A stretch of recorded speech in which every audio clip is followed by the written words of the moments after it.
All right. Off. Turn it out. Yo. Salute to everybody that came in the building. Salute to everybody that will hear this on the playback. Put this straight. Man.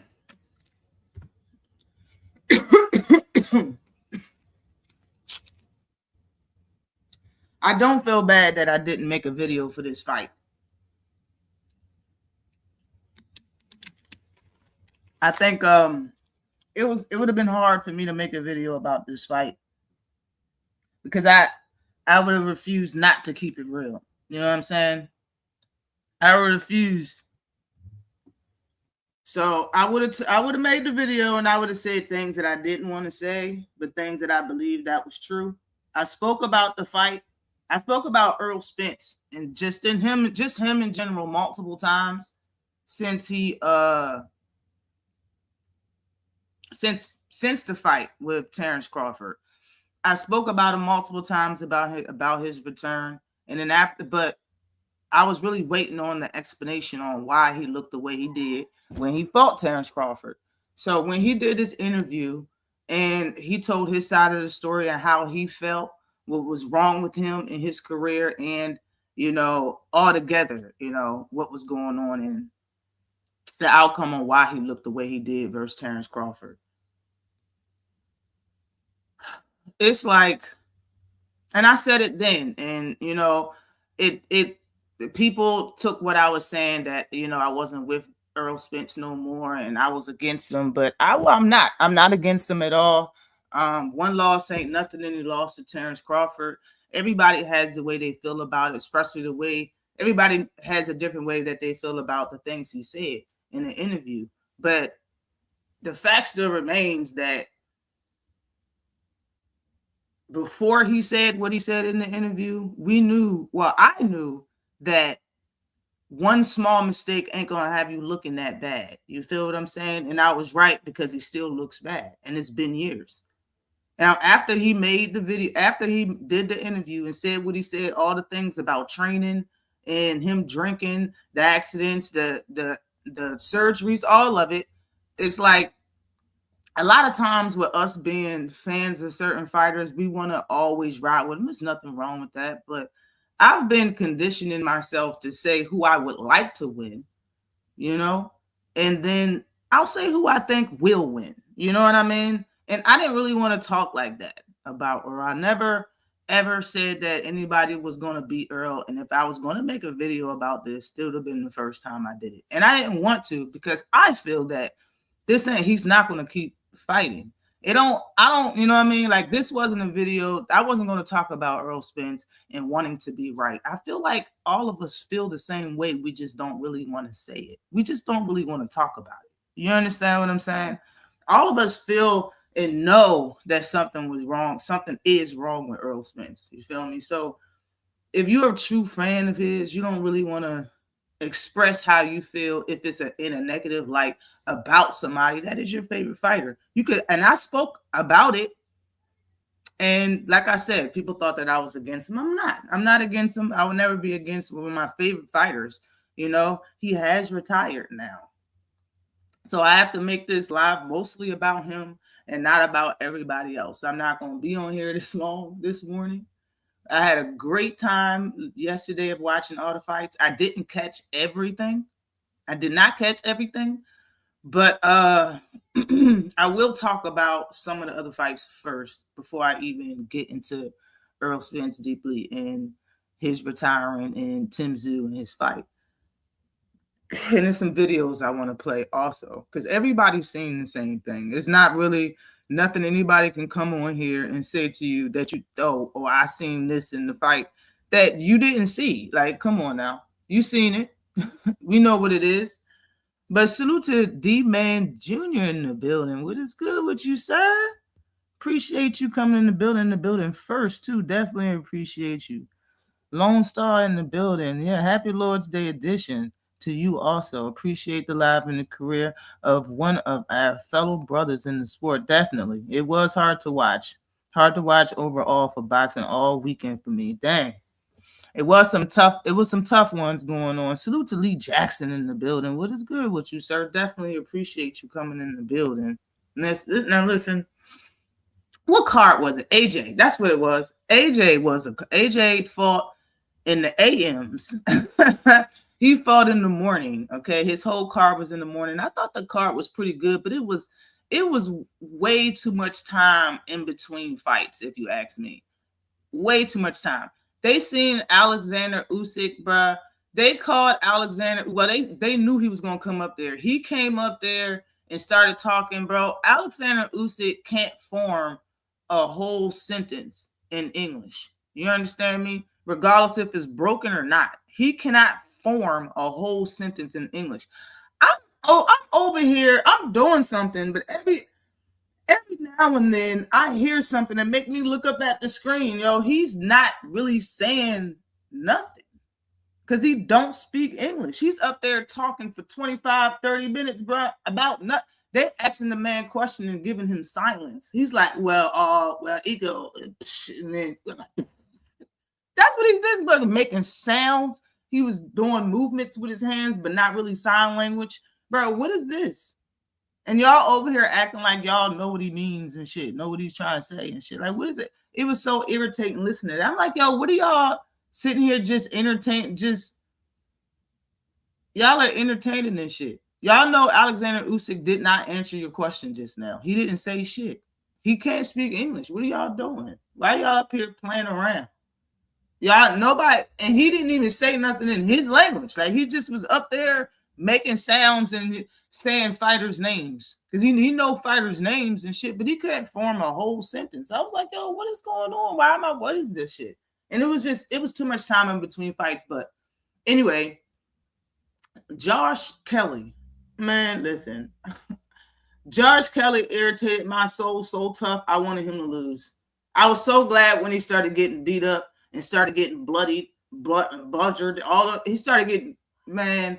His whole side of his face was bleeding. His eye had tire tracks around his right eye, his left eye.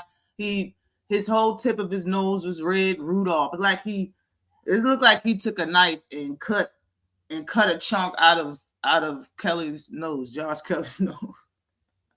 But I couldn't stand Josh Kelly because all he was doing was posing in front of dude, sitting there with his arms down, with his hands down, and playing around. It felt like everybody wanted to go. If not everybody, it felt like he wanted to go the distance for show, or he just wanted to make it like he wanted to go a certain amount of rounds. If Josh Kelly really went in there and fought that dude, it would have been 3-4 round fight, bro. That fight went the total distance, and he could have lost the fight, and I would have understood. Because he really wasn't doing shit. Like, okay, you was making the dude miss the first 3 rounds, 4 rounds cold, but you wasn't making him pay. You was just shaking your head with your hands down and shit, arms straight as hell, relaxed as hell, making him miss, but not throwing nothing. Like, what is going on? What is this? I didn't know what I was watching. He irritated my soul. I was like, Shakur throws more punches than this. What are you doing? Like, why are you just letting him miss? And like, this is not the name of the game. When are you going to hit, cuz? So when dudes started bull rushing him the second half of the fight, started headbutting him and all types of stuff, man, I was like, I hope he lose, man. Josh Kelly trash. And he said that after the fight, they asked him about Boots. He was like, that's definitely a fight I want. No, it's not. No, it's not. You do not want to fight Boots, bro. Seriously. Josh Kelly, all that posing that you was doing, man. You are not that guy, yo. And Josh Kelly reminded me of Joe Cordina in the face. Like, for real, like, what do you... It was so irritating watching his fight. I was like, yo, this is boring. He's boring the shit out of me. I'm about to turn this off and play 2K or something. This shit is boring as hell. Just wasn't doing nothing intentionally. Salute Tunnel Vision in the building. What's good with you? Said Eddie better feed him the Ennis right now. He might as well. Shit. Y'all already spoke, and y'all gonna ask him about Ennis right after the fight, and he gonna be like, yeah, that's definitely something I want. And his voice irritates me. Like, Kelly, do right, bro. Seriously. Do right and do better. You're getting on my nerves. All that posing was so like, yo, he straight up. After all that waiting And then seeing him fight, like, bro, he is boring the card down. Now, I will say it was a little Japanese dude with blonde hair. Nasty. Nasty. I don't know what weight class that was, but dude was nasty. You heard me. Like, and he was only like what? He was like 4-0 or some shit, 3 knockouts or something. And the dude he was fighting was like 16 and 16-2 or something. Like, dude, the Mexican he was fighting supposed to have been a good fighter, but he schooled cuz bad as hell. He schooled him bad. It was they had a dude from India fighting, and they were saying how big the population was, and if he can just get 2 or 10% of that, it'll be huge for boxing and stuff. So, and the way they was talking about him during his fight and after his fight leads me to believe if he's ever in a tight situation in a boxing fight and it could go the other way, they're gonna give it to him. They're gonna rob whoever he's fighting and give it to him. But he's not a bad fighter. He's not a bad fighter at all.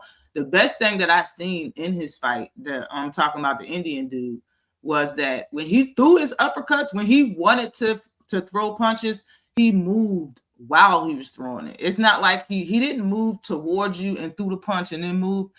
He connected while he was moving to the side. You understand what I'm saying? Like, I was like, he threw the uppercut and started switching position, like started moving to the side and switching angles while the punch was connecting at the same time. I was like, yo, this dude got torque on his punch. You got a little twist on your uppercut. And it messed cuz up bad. It messed him up bad. I was like, yo, them two little new fighters or whatever is what's up. Or not new fighters, but you know.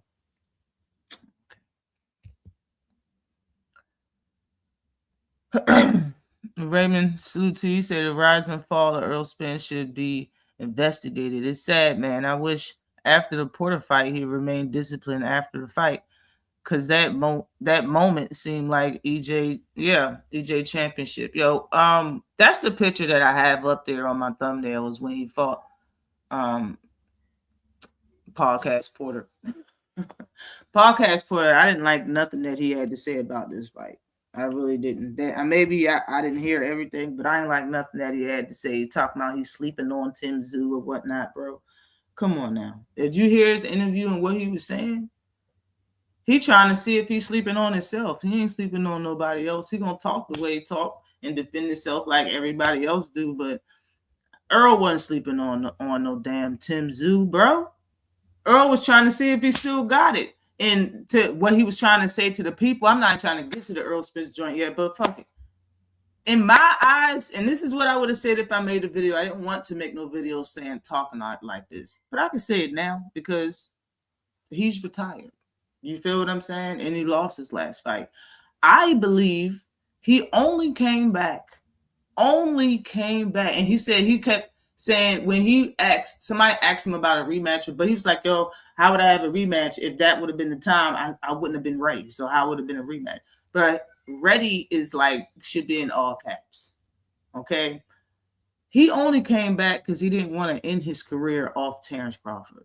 It's not that he thought that he could make another run and all of that. It's a lot that it seemed like, or people was trying to make it seem like that's not how I see it. I see it that Errol Spence took boxing by storm. He had a huge fan base. You understand? People that liked other fighters, that hated other fighters, all of those fans still like Errol Spence. Everybody liked Errol Spence, man. Or you like Bud. But at the same time, before Bud was at a welterweight, Bud fans liked Errol Spence before he got to welterweight. Man, he was very entertaining. I went and seen this fight before when he fought Ugas. It was a time, you know. I felt like every time he spoke, he was a breath of fresh air. I felt like he didn't lie to us at the time when everybody was lying. He was Voldemort. I made a video about that. Nobody wanted to fight him at a certain period of time. The man was a boogeyman for real at welterweight at a certain period of time. He was entertaining. He was funny. I loved Errol Spence. A lot of people loved how he fought. I loved his body work. I loved his technical ability. I mean, he's a great fighter, but his career was great. He was taking titles from the champions, trying to be undisputed at his first weight class that he started at welterweight, with the weight class, first weight class he campaigned in. When he got of a certain, of a certain number of fights, that's when you really stick to a certain weight class. It was welterweight. He chose that one, the very first first weight class to be undisputed, and he was doing that. He was doing that. Highly entertaining. Why would he leave his career on that Terrence Crawford fight? You got to come back and have one more fight. You have to. And being Errol is who he is, he's not going to fight a Joe Blow. And it's smart not to, because you still a name. You still bring a big crowd. And if you lose, you don't want it to be to a nobody or somebody that's not really there. You know what I mean? You want to fight somebody that's a name. You really do. He did the right thing by actually fighting another person. But I did not think that he was going to continue to fight. And I really didn't think he was going to win the fight. If you tell reporters that, oh, the rematch would have never happened after I fought Terrence because I wasn't ready. It's been how many years? And you coming back and you're fighting Tim Tszyu. And we already heard what the fighters said about Errol Spence in the lead up of the Terrence Crawford fight. They were lying. They were lying about the things they seen. So it's not really that much truth you could put to what people are even saying about Errol Spence right now before he fought Tim Tszyu. I was looking at it like he's just coming back to save, to make sure his one and only fight, his one and only loss, he didn't hang up the gloves. And it wasn't this. This terrible look for him wasn't his last fight. Anybody would come back and fight. Any fighter with one loss will come back and at least fight one more time. If they can. If they can. He was trying to for years. It took him this long because he wasn't ready. I understand that he just got he just got a coach and just started. Nah, bro.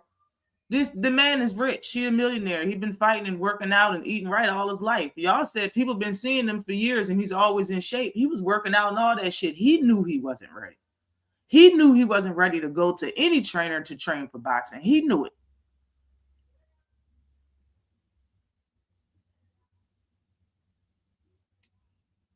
And once you see this fight right here, for all the people that was saying wasn't nothing wrong with Errol Spence when he fought Terrence Crawford, you can't even say that now. What are you saying? Are you saying that Terrence Crawford is the reason why he looks like that today? That's BS. No, that's not what it is.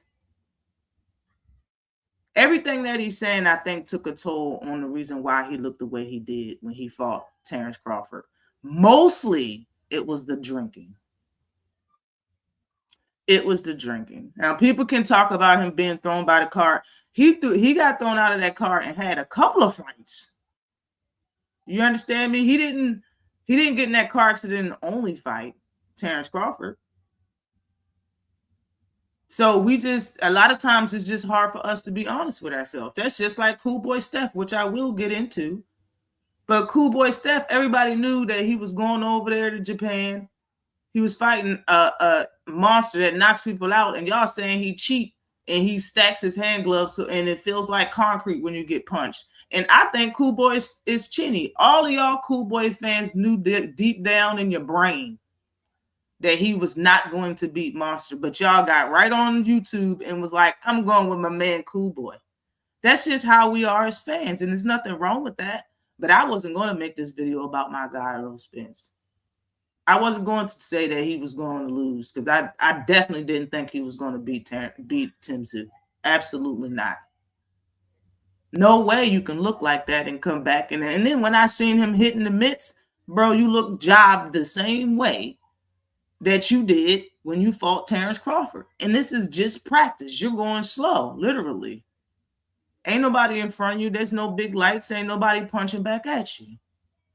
And he said it himself, like, oh, those, it was a long fight. That was a long 12 rounds. Bro, you was tired in the 7th. I could tell. Errol was tired in the 7th round.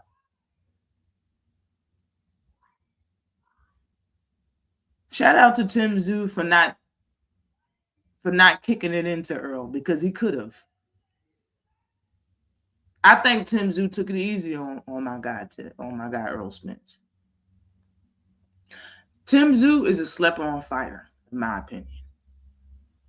He's not the goods. He's not great, none of that, but he's a slept-on fighter. You know what I mean? I seen that. I knew he got another speed. He has another gear on his ass, and I see it when he fight damn near everybody. You see a second gear. You know when he wants to, he got some fast hands, and he's a predator type fighter. He'll stand right in front of you and trade, or he'll stand right in front of you and counter. Y'all really thought Errol Spence was going to beat him? Or was you, like I'm saying, was you just being a fan and you didn't want to speak bad about Errol? That's why I didn't even make a video. He wasn't going to beat Tim Tszyu, son. Especially after I seen the way he was hitting the mitts, and this is my guy. But I gotta keep it real. Definitely. Salute Mike Ron. What is popping? What's good with you, sir? Porter and Paulie was asked for the comment. Yo, they got on my motherfucking nerves, yo. I think I went at Just Dude's the only person I got on. I went into the comment section of late last night, and I said that shit. Said podcast, why is podcast Paulie? Podcast Porter and Paulie on the fucking mic. They're getting on my nerves. Y'all was getting on my nerves so heavy. Salute, Young World. Hey, Young World. The world is yours. Salute to you. What is good with you? Definitely appreciate you coming in the building. Salute 704 Joe. What is popping with you? Spence, Dallas, Texas. Shark Box. He's still that guy. Everybody's still looking in the same way. He's still everybody's guy. You feel me? It's still my guy. That's why I wasn't going to make no video just for views. Like, man, he going to lose it. No, I wasn't going to do all. It's all right. It's all right. It's all right. I'm more than sure everybody felt the way that I feel about the shit. You feel me? Like, it's a tough one. Salute to Mike Biggs boxing in the building. Corner boss in the chat. What is popping with you? Definitely appreciate you coming in the building. 78 Sports said EJ ego got in the way, thinking you bigger than the problem.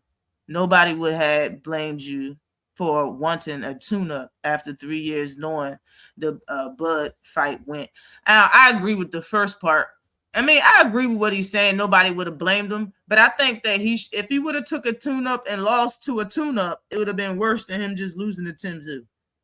And I think the Tim Tszyu fight over there probably gave him a bigger bag, for real. Salute to Tay Brown in the building, yo. Salute and happy belated birthday to the Queen. Definitely appreciate you for coming in the building, Queen.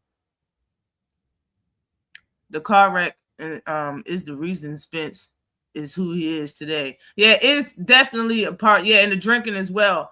But the biggest thing is the fucking drinking to me, yo. You know what drinking does to an athlete, especially when you still got to work out? Now, when you younger, everybody know, when you younger, you can do anything. You put anything in your damn system and work it out, sweat it out. You can do damn near anything in your 20s. He ain't in his 20s no more. And we don't know how much this man was drinking. I don't even drink. I've been a lightweight. You feel what I'm saying?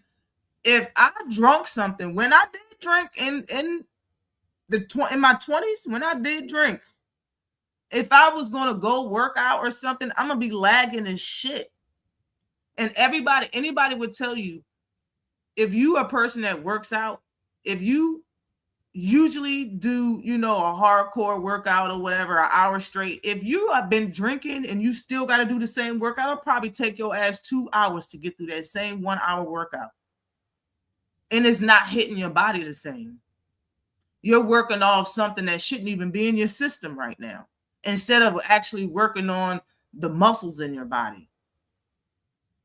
And it's like you take off, like, you know, that spider senses, the twitching, that twitch muscle that people have, that shit die after, if you keep drinking, that shit will die. There's no quick reflexes when you got a little alcohol in your system. You understand what I'm saying? I understand a lot of people you can feel quick. All right, bet. You're not as focused as your opponent while you're working out. And people work out damn near, they have 2-3 workouts a day sometimes.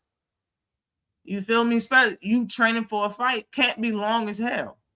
And it be hot in camp. It's too many things wrong with drinking and being a professional athlete, especially of this nature.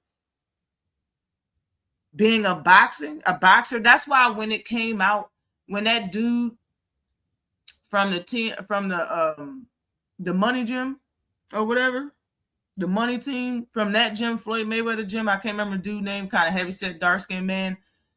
When the first time he said Errol likes drinking, I was like, yo, that's fucked up that he said it. That's cat, man. Ain't no way he drank. I didn't want to believe that shit. And then you slowly started to see signs of it. You know what I mean? When he was out chilling with, he wasn't fighting, but he was I think it was Sean Porter versus Danny Garcia.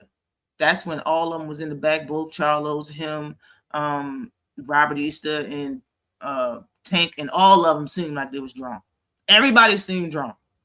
And they were acting a fool. And Errol took over the post press conference, and Sean Porter was looking at him all mad, calling him a bully and shit.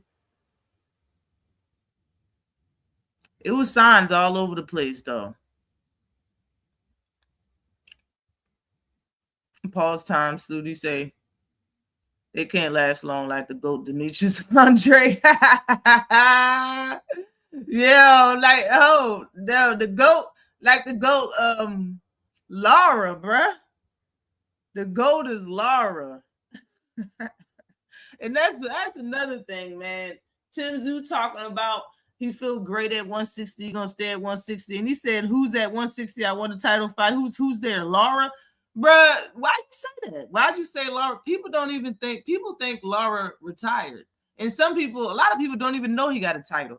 Yo, why'd you do that? You definitely don't want to fight Laura, bro. You definitely don't want to fight Laura, Tim Tszyu. I'm telling you, you should vote against that, bro.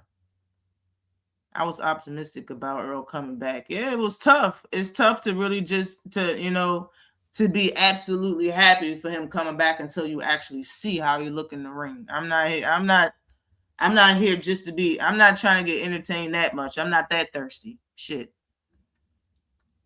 I'm glad he didn't fight Fondora. Yeah, I'm glad it wasn't even an option. It should never even been an option. Salute to KP from KC in the building, y'all. Peace and blessings. See, I figured this was coming when I seen them interviews. Yeah, man. He said the first day of training camp, he wanted to go home. Yo, that's what I'm saying. He said a lot in the build up of this fight. It was telling. It's just us as fans, especially if Errol's my favorite fighter. You feel me? Errol Tank Davis, favorite fighter. It's like, so I'm like, I'm not, it's the writing's on the wall. Do I need the views? Of course. Do I need them on him? No, I don't. I don't need him that bad. I don't need him that bad. It's not that serious because everybody should already know. You don't want to know the truth if you don't already know that he did a lot to himself. He did a lot to himself. Fans can't even say, oh, it was Terrence that did it. Fuck that, bro.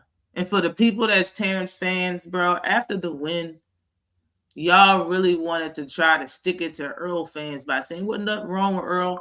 You really wasn't doing nothing but just showing that you're a really salty person, even after your fighter won the fight. Because nobody believes you. And now after this, you gotta know that you sound and look ridiculous when you said it and stood on it. Because he still looks the same damn way. Am I right or wrong? Does Errol look the same way that he did when he fought Terrence Crawford, but a little better? Because he didn't fight Terrence Crawford. He fought Tim Tszyu that kept his hands in his pocket for most of the fight and let him live when he was making major mistakes. Bud wasn't letting him live. Tim was letting him live. That's honestly what I believe. I believe if Tim wanted to end that fight, he could have stopped Errol Spence. He could say whatever you want, bro. You could say whatever you want. But man, and he was doing a lot of things real slow. The problem was Tim Tszyu was looking for a knockout, perfect one shot, one kill punch. That's what you was doing. If you fought his ass like you fought anybody else, your last 3-4 fights, if you fought his ass like you fought Spencer, you would have stopped the shit out of my guy. Real shit. And it's not like, and he looked so composed and so calm in the whole damn fight. So calm in the whole damn fight.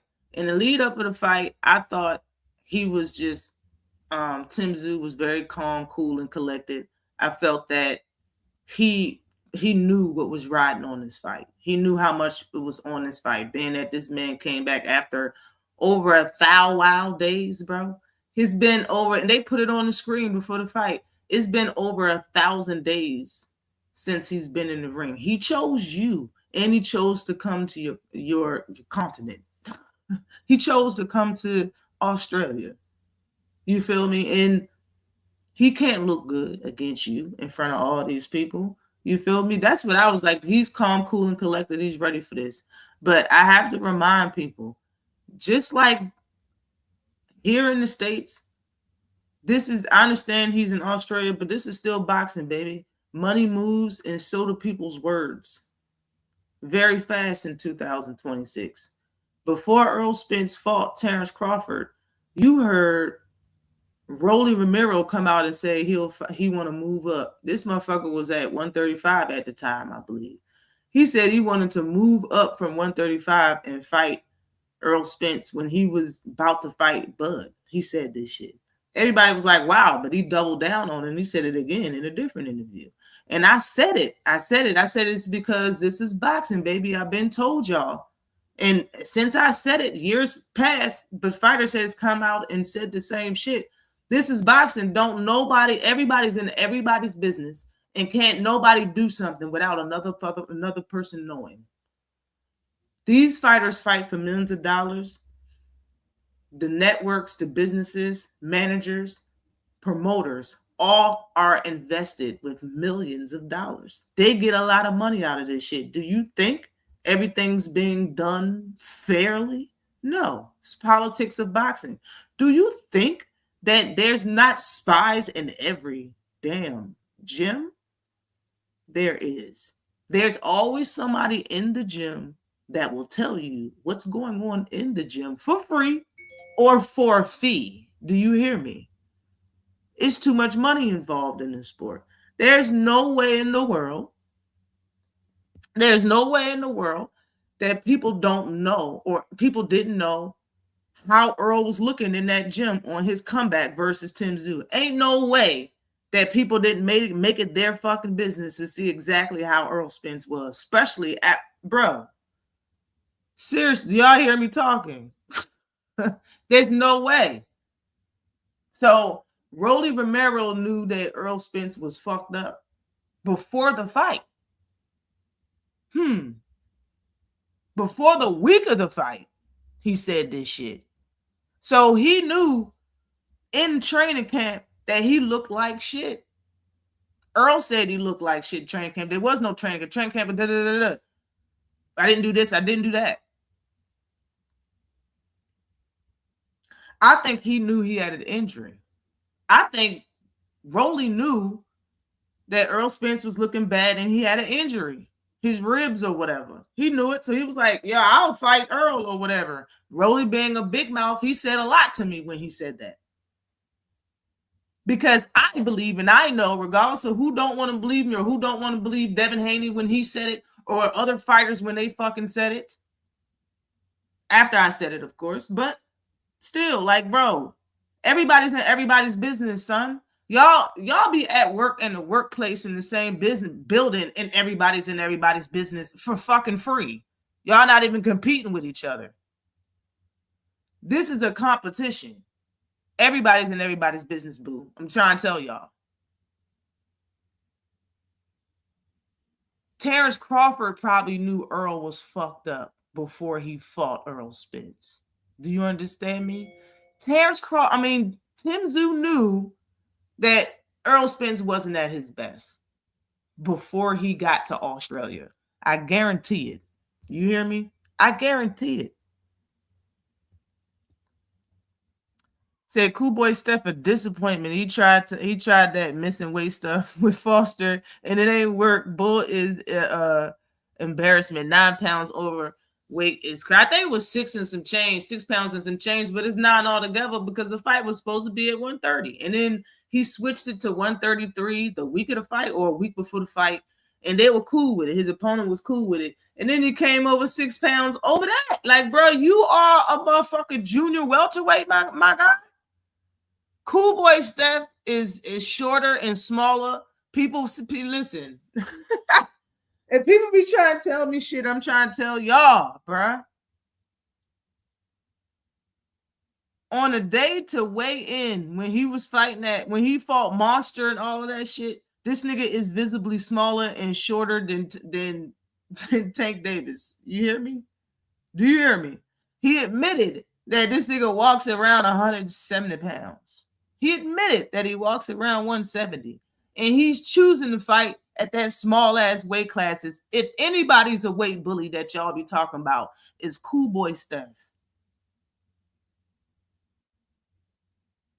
And not all the time do weight bullies win, as you can see. Because he lost to Monster and then lost again. You know? He got stopped by Monster. He got schooled by Foster. Oh, you moved up 2-3 times. You moved up all them times and you still can't make weight, bro. You a junior welterweight. You fucking 5'4" and shit. It's like 5'5" or something like that. You a junior welterweight, son?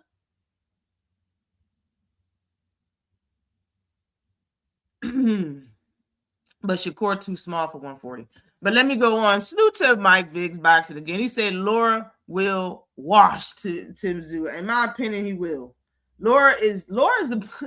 Well, I don't know when y'all gonna stop picking on Laura. Stop saying that man's name. And I was at once saying that people need to start saying Laura's name, bro. But not you. I'm gonna need the real competitors that really know what they want, because y'all really don't want. You really, Danny really didn't want Laura, and Tim, you really don't want Laura. You don't. You do not want Laura. Laura will give you PTSD flashbacks. That's what he gonna do to you. Seriously. Errol is my favorite fighter, but when I saw him hitting the mitts is what I'm saying. I was like, no. That's what I'm saying. The mitts is what gave it away for me. I was like, ain't no way he's beating Tim, and this is the way he's fighting. Tim got a second gear, and he got some fast hands. When he want to throw them things, he'll throw it straight, fast as shit. The brick hand will fly. You understand me? I'm not gonna get on here and be like, nah, man, this, you might retire, but I have to go against him for the first and last time on. No, I'd rather just not make a damn video, bro. But y'all seen that shit. You seen how he was throwing the punches, man. You seen how slow he was moving. It's not gonna flow easier once he's actually in the fight. In Aussie out this bitch, it's not gonna be better. How you feel about Boots then? Because Boots style fan pleasing, and he a dog. Do Boots have the support of the culture? Hell yeah, he got the support. And right now, people saying that they don't want him to deal with Virgil because Virgil doing all of this ducking and lying, all this other shit. I want a request from the Black delegation to push for Jamel Charlo and Virgil Ortiz. From the Black delegation, push for Jamel Charlo to come back and wash Virgil Ortiz, because he needs to get washed. Now, if y'all don't want Boots to fight him, I understand, because of all the bullshit and the runaround, and he don't deserve an opportunity now. I get it. But Jamel is snake-eye dice right now. He's a nice shake-up to the division, and he needs to come back ASAP. I don't know what's going on, if he's being blackballed or what the fuck, but Jamel Charlo back at 154 with the people that's now there would be fucking fire. And it's so many people to fight that he has not fought yet. Now, I love Boots. Boots is that guy. Now, I wasn't going to be a switcher and be like, oh, I'm a Terrence Crawford now because I was Errol Spence fan. And Terrence was kind of dissing Earl. And I wasn't going to switch to Boots, but everybody agrees. Boots is a cheat code. Nobody disagrees about that. Even after these little fights or whatever, people are the only people that's trying to be like, oh, the third round shows up is the people that's probably just don't want a black person like Boots to be that guy, the number one guy. And that's really who it is. It's not Shakur Stevenson. People are trying to, and I see it. The old media is trying to push Shakur Stevenson to being the best guy. He's not. He's not the best guy in boxing. And if everybody was the same weight class, Shakur would not beat all of these fighters. He wouldn't beat Boots. He wouldn't beat fucking David Benavidez. The fuck? But everybody's entitled to their opinion. You feel me? I think Boots is going to take over the division. I think with no lapse, 100% focus, and with a game plan A, B, and C, he can beat Fondor. But if they go in there and just be like, let him loose and just go fight Fondor without a game plan, it's going to be real tough for Boots to actually beat Fondor if they just go in there and fight with no game plan. Because honestly, it kind of looks like that's what he does with everybody. They don't really need a game plan. That's how good Boots is. He can adjust himself. But with somebody that tall, you don't practice with nobody that tall. There's nobody to spar with no reach like that. Even if you got Maurice Hooker. Maurice Hooker's reach is not even on his level. So it's like it's hard to even prepare for somebody like that. And you would have to. You have to have a plan A, a plan B, and a plan C. But I definitely got Boots the best in that weight class. I like Slender Man too. And I always said that he was dangerous. His uppercuts are dangerous because of what fighters are trained to look at defensively. You can't really see on somebody that tall unless you're standing away from him. And when you're standing away from him, you're in target range to get hit, but you can't hit him. And that's a bad thing. So when you get close to him and try to fight on the inside, you can't see those shoulders. You can't see nothing rising that. You get hit with that uppy, and it'd be night. It changed the fight for a lot of people. You feel me? And he's different now. Like Fondor, I'm nasty. I think Boots is that guy, though. He's the best in the division, in my opinion. Tim Curry Spence. Yeah, I think he did 410. I think he did. I think he carried him a little bit for his fans and whatnot. I think maybe he didn't want to, matter of fact, I don't know, man. In my opinion, he carried him because if he would have fought him the way he fought other people, he would have got him out of there. But it also looked like he was looking for a one-shot, one-kill punch. But when you do that, you are comfortable in a fight. If you're really looking for a one punch, you know what I'm saying? Unless you're a dumb fighter and you just in there getting beat up and you're still looking to power punch, you're just not being smart. But he really wasn't loading up like that through the whole fucking 12 round. He wasn't loaded up on Errol. He was being calm.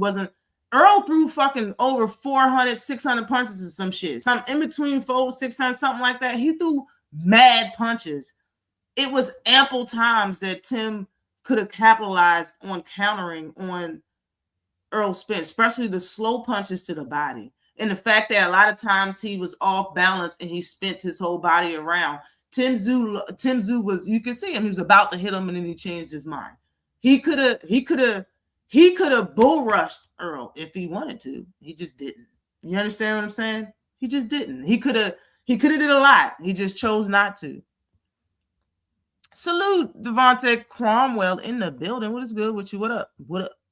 The objective fan salute. He say, I think that is straight left. EJ caught him with, got his attention. Yeah, he hit the shit out of Tim a few times. I did see that. He hit him clean a few times.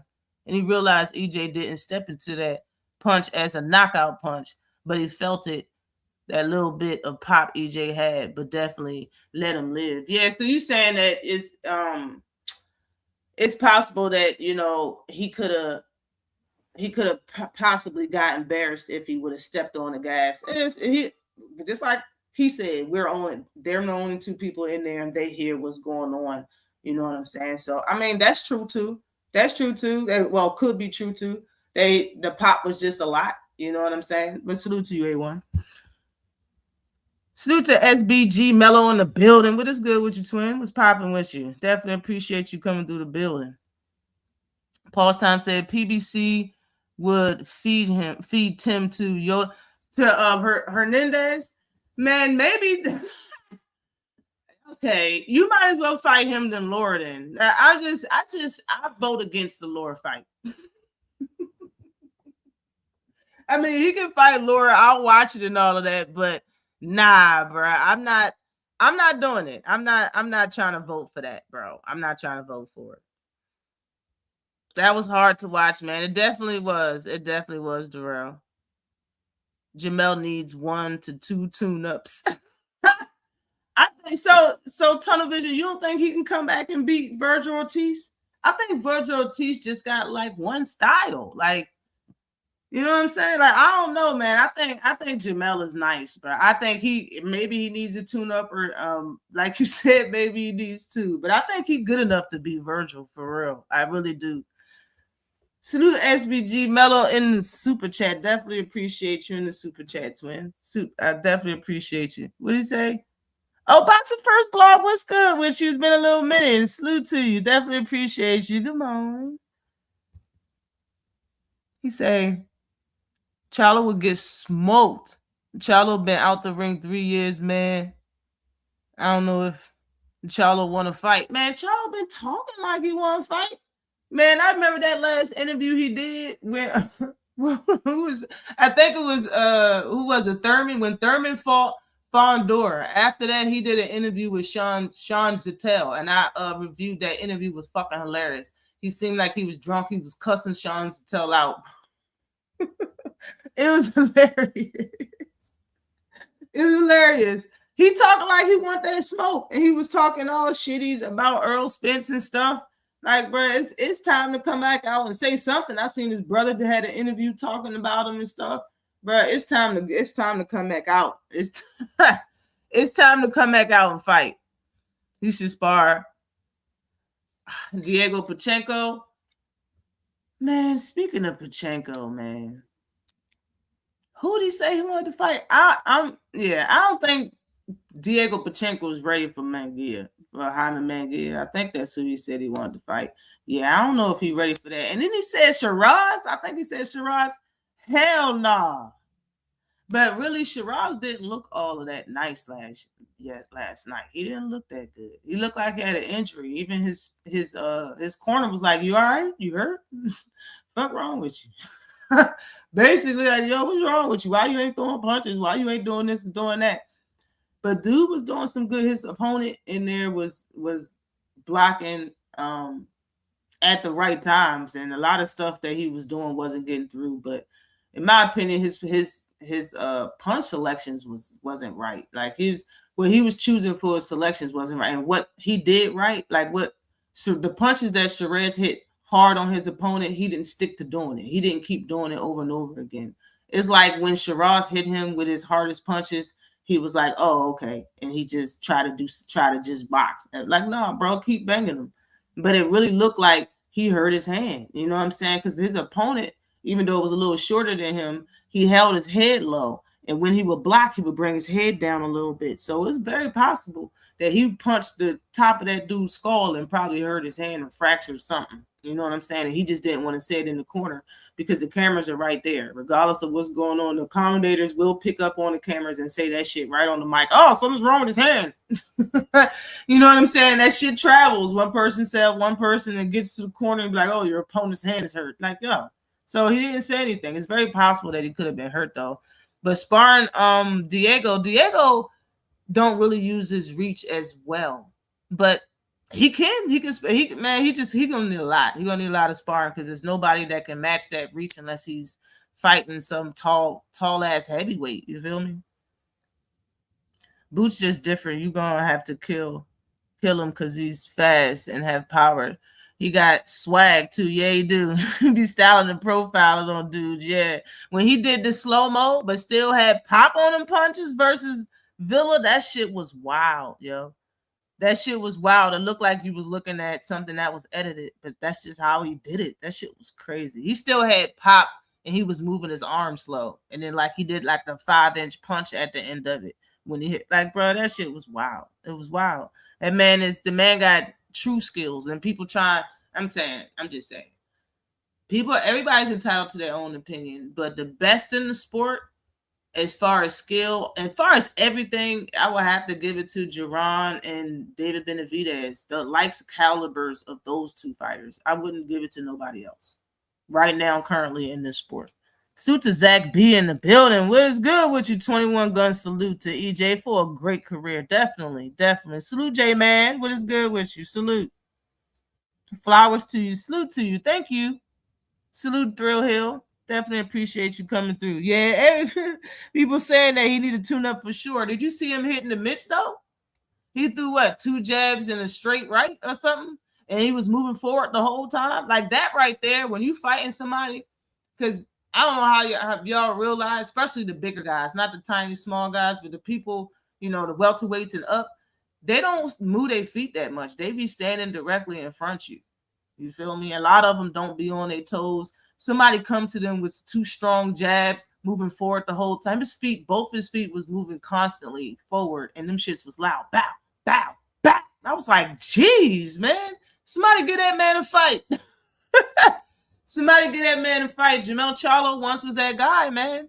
Nobody could beat him at welterweight, yo. For real, yo. And that one fighter, Tony Harris, he got back. You got to give him it. Right now, he's a good add to the people that's at the division.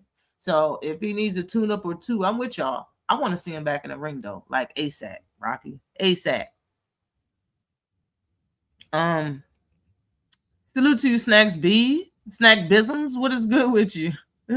Top of the AM to you. Definitely appreciate you. Blessings to you, too. That's southpaw style. Tricky. Yeah, it is. It is. Salute to you, Dragon Fang in the building. What is good with you? The end of the era. Yeah. Yeah, he had a good run, though. He had a good run, even though, the mishaps with the vehicles and his surgeries, he had a very good run. Talented fighter. And he fought the likes of everybody. He wasn't a scared fighter. That shit was fresh. It was something that we needed in the sport at that time. It was perfect. He fought everybody. Television said, yeah, let Boots keep taking those shots. Wrong person, he's going to get stopped if he doesn't fix that, especially versus Fondora, man. Fondora ain't the one to be playing around, but I'm more sure he ain't going to play around unless he's dogging you. You know what I mean? But if that ever comes possible during the fight, you shouldn't lapse in front of the shouldn't have a brain lapse in front of the towering Inferno, bro. That's not the guy to do that in front of. Real talk. I didn't see his mitt work. I'm gonna find that shit, though. Good decision to get out now by EJ. He has the money to stay focused to his children's dreams. Glad to have witnessed this class act of a human being in the sport I love. Definitely, Snack Bism. I definitely appreciate you. You don't have no sound? Can y'all hear me? Salute Boxing and Barbecue. What is good with you? Hold on, wait. I'm gonna find I'm more sure I can find it on my phone. But I wanted to play this little joint real quick. And I'm doing this for all the people that hate on Spence. And hopefully y'all should be done with it because he's retiring. You feel me? Just they have it. Yeah. From the jump, you could tell that his balance was off. He was reaching. He just didn't have it tonight. Do you think it was a layoff? Do you think it was a combination of things? Like, what do you think? Probably all of it. All of it? Yeah. He didn't take the punches well. He was slow. Like, you could just tell that Tim was more fresher. Was it hard for you to watch? Kind of. I really wanted him to do real well. He did what he had to do to finish the fight, though. What do you think, man? Just they have it. Yeah. From the jump, you could tell that his balance was off. He was reaching. You know, he just didn't have it tonight. You know, do you think it was a layoff? Do you think it was a combination of things? Like, what do you think? Probably all of it. All of it. He didn't take the punches well. He was slow. Like, you could just tell that Tim was more pressure. Was it hard for you to watch? Kind of. You know, I really wanted him to do real well. He did what he had to do to finish the fight, though. What you think, man? Shit. Hold on. Yeah.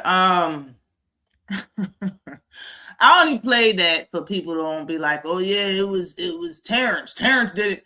Terrence just said, he know damn well. That's what I'm trying to tell y'all, bro. He know he didn't do that to Errol Spence. He knew Errol Spence was fucked up before he got in the ring. I'm telling you. I am telling you, if you had to fight, if you was fighting another person on the caliber, if you was Terrence Crawford and you was fighting Errol Spence and all of that buildup, all that talk, all that time wasted, all that shit, you wouldn't try to find out how you looking, Cat? All you got to do is ask one, but it's not like you haven't did this before. You done fought in multiple weight classes. Hell, you signed the top rank. I'm going to show y'all, you can get somebody to snoop now. You understand? And it's not like that person that told us that Errol likes to drink. That person, I ain't really never really seen him and Errol Spence have one fucking sit down and talk. Yeah, Errol Spence used to be in Floyd's gym, but that's when he was younger. And he sparred Floyd and gave Floyd the business. You feel me? Like, ever since then, he was in his own gym. He had a different gym in Texas. He wasn't in Vegas. But he came out when Errol Spence was making this run for Undisputed. Like, right before that happened, right before he was trying to get his first strap, or right after his first strap, that man came out and talking about he liked his drinks. Listen. Fighters know other people's business. I want y'all to keep that in the back of your mind when fighters make the decision to call out another fighter or to talk down on another fighter about what's going on and what they didn't do and all that. They know exactly what the fuck is going on. Everybody being everybody's business. We find out a little later, and then you have the people that got inside sources. Think about this. How can an inside source know information about every fighter in boxing, but he ain't a boxer? How can a YouTuber have an inside source about all the fighters in boxing? Okay, or maybe three different sources about all the fighters in boxing, thousands of fucking people. But that inside source is not a boxer, though. But y'all think that other boxers, you think that other boxers don't know what's going on with their opponent? Are y'all serious right now? Like, for real, y'all. For real. For real. I'm just saying, y'all.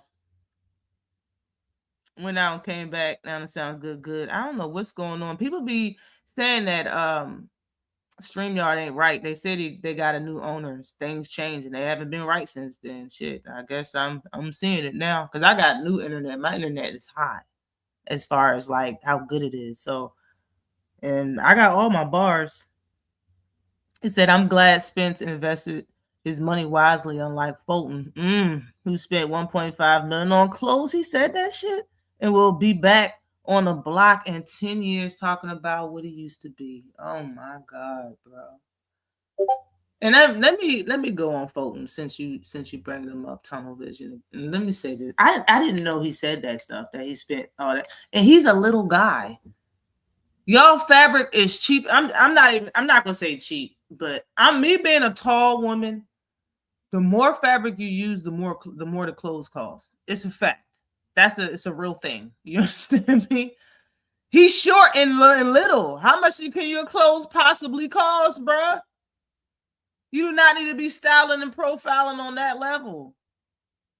And I'm glad I'm glad Earl had that conversation with his advisor Al Heyman and saying that, man, I got all this going out, I don't have nothing coming in, and that's the best gift you can give to somebody, is telling them how to get, like, what do you call it? Can't even, how you just make your money grow in trees. You know what I'm saying? How you get that residual income. He taught that man how to fish. He didn't give him a fish, he taught him how to fish. He told him where to put his money at and what to do, and now he got income and money, and he don't got to do nothing. He expressed that after the fight. If his whole family, listen, if he likes boxing and he loves boxing, his family will be behind him, wanting him to box. This man said he was 1 foot in and 1 foot out. He said, just like Mike came in here, Mike Rom came in here and said that, his first day, he said that he wanted to go home, and first day of camp. Bro, come on. He said his family would rather have him on a ranch somewhere on a farm chilling. I knew he wasn't going to win his damn fight, man. Because your family, your father would be behind you and taking the win. But everybody's concerned. They just want you to move on with your life. And I'm glad you used those exact words. No, it's time to move on. It's time to move on. You did what you had to do. You didn't let your career end on that bud shit. You didn't want to. It's like he didn't really want to come back. It took him 3 years to come back, and that's how he looked. Like, let's just keep it real. Terrence Crawford didn't do that to him. He did that shit to himself. He retired himself, for real, for real. I can't even give, nobody should give nobody else that, nobody else should give that question, any attention. You feel me?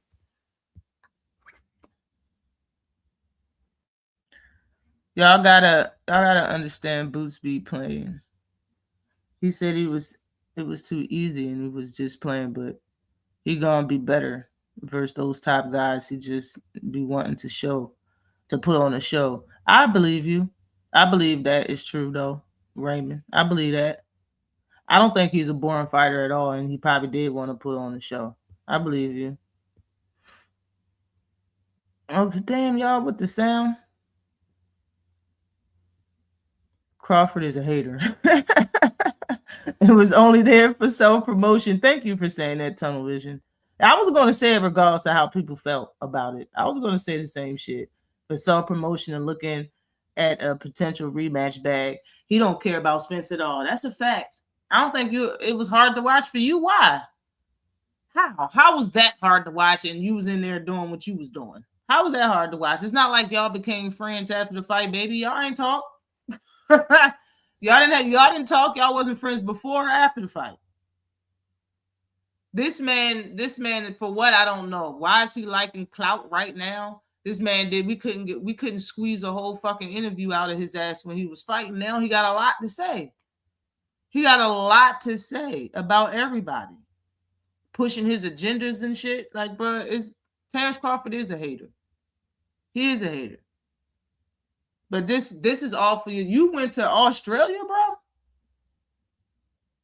You took that long ass flight to Australia to do what exactly? Just to look at the fight? Bullshit, bro.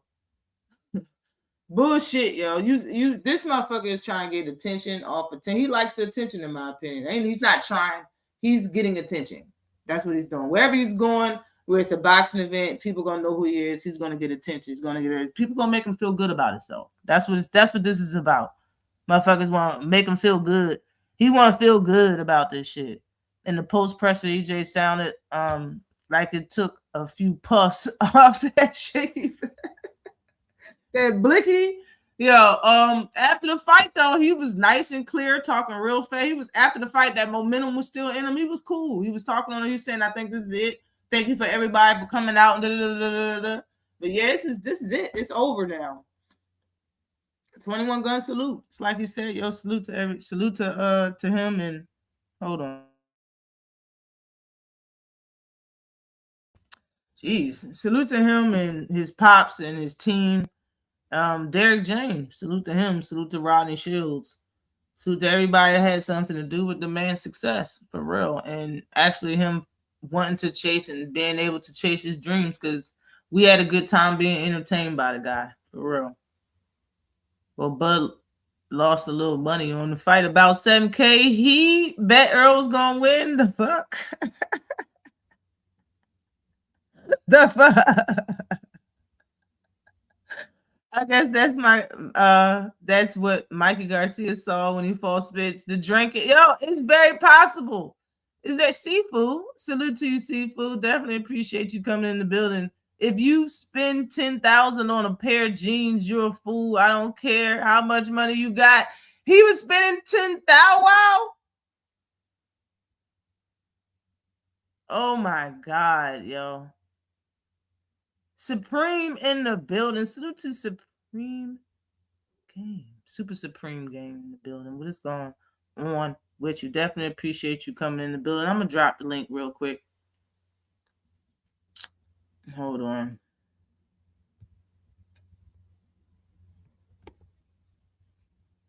I'm driving for Spence. But I don't pay for this, so 10 people can't be up here at the same time. So if you come up here, say what you need to say, I guess. And if somebody else need to come up here, we're going to have to take some turns. The dude that KO Fondor lied about the sparring session with Spence, said he was 100% fuck out of here. Yeah, you're right.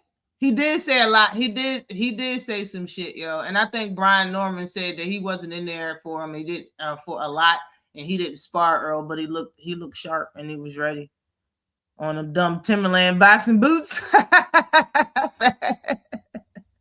Bo said it on Pivot Podcast. Also talked about ballooning up before the Foster. Why? Why would you balloon up before the Foster fight? Like, bruh, I don't even think he in his 20s no more. What do y'all think is going on? Like, why y'all think y'all just gonna bounce back? He is undisciplined and spends a lot of money. Bad combination. Definitely so. Definitely so. I bet he piss everybody off around him. Salute, no evidence in the building. What is good with you? 3 years off is tough. It definitely is, man. Definitely. I think Fulton and Charlo quietly protested this event, but that's my tinfoil. Okay, that's really, they quietly protested it, probably. But if something's stuck in the man's brain and they got to get it done, he got to get it done. He's gonna get it done. But I would have looked. It wouldn't have looked good looking back on his career. It probably wouldn't feel good with him saying his one and only loss, he stopped fighting. And then his fight looked like that after all of these wins. You know what I'm saying? Like, so yeah, I'm kind of glad he came back, and just a little part of me is glad that he came back for real. Yeah, said he lost some money. Bud Crawford is the ultimate opportunist. It looked like it. Why are you going all the way to Australia, yo? Jesus. And all the stuff that you said about Errol, bro, like, come on now. I understand that and the fight didn't have to be made in that tone, in that way and shit. In the way that all of this stuff, how he was acting and stuff, that left a bad taste in a lot of people's mouth when it comes to Terrence Crawford. So he can't come back after retirement. And now that Earl's coming back for one fight and act like anything in my book. Shit. Well, Bud most definitely a hater. Bud wants to keep... Really? He probably does. No, absolutely not, Dragon fan. He heard he was wearing a Argentina Crawford. Enough said. He was wearing an Argentina jersey, was he? Oh my gosh. I didn't even realize. I didn't recognize what he was wearing. Bud can't dress, in my opinion. He can, but when he be trying to dress, like, man, should just wear black tee and some jewelry. I ain't watched the fight, just listen to the commentary. Oh my God. Why'd you do that to yourself? The commentary was so annoying. Sean and Polly was so annoying. Oh my gosh. It was too much. He rough on old Bud.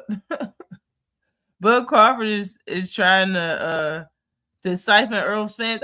Listen, And I said this a while ago before he fought Errol Spence. You don't become, because he was trying to act like you're gonna become the man. That's what people act like. That's what Ryan Garcia was acting like with Gervonta Davis. Even if you beat the man, you're not gonna become him. Come on now, you still you.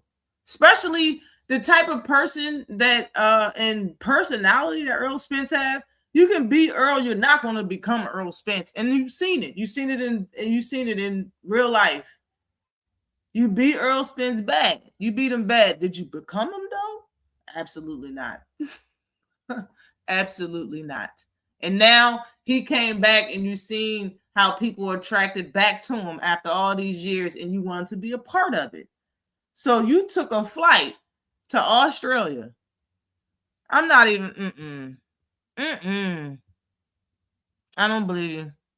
What a dumbass. That's a lot. 10K is crazy for a pair of pants. That's fucking crazy. Because all you really doing is wearing somebody else's name. He might as well come out with his own shit. The fight was hard to watch. Chrome jeans can go up to $35,000 a piece. Are you serious, yo? Bruh, I can get you chrome jeans. Give me $200. I bet you I can get you a pair of chrome. Any pair of chrome jeans you want. I'm saying it live. I can get y'all whatever y'all want. As far as clothes, bro, man, it's 2026. Trump's the president. He angered China. What are we talking about?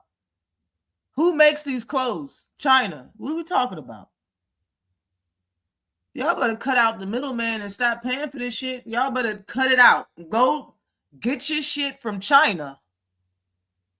If y'all don't know how to do it, I'm telling you, I'll get whatever y'all fucking want. Whatever pair of shoes y'all want, name brand, don't matter who, don't matter what it is. I don't care if it's purple, off-brand, Louis Vuitton. I get you any pair of shoes you want. I get you any pair of clothes, any type of clothes you want. Name brand shit with both tags on it.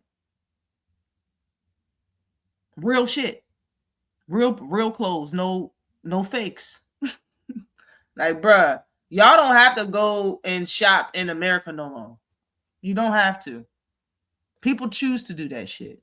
Those $35,000 jeans, give me $200. I bet you I can get them for you.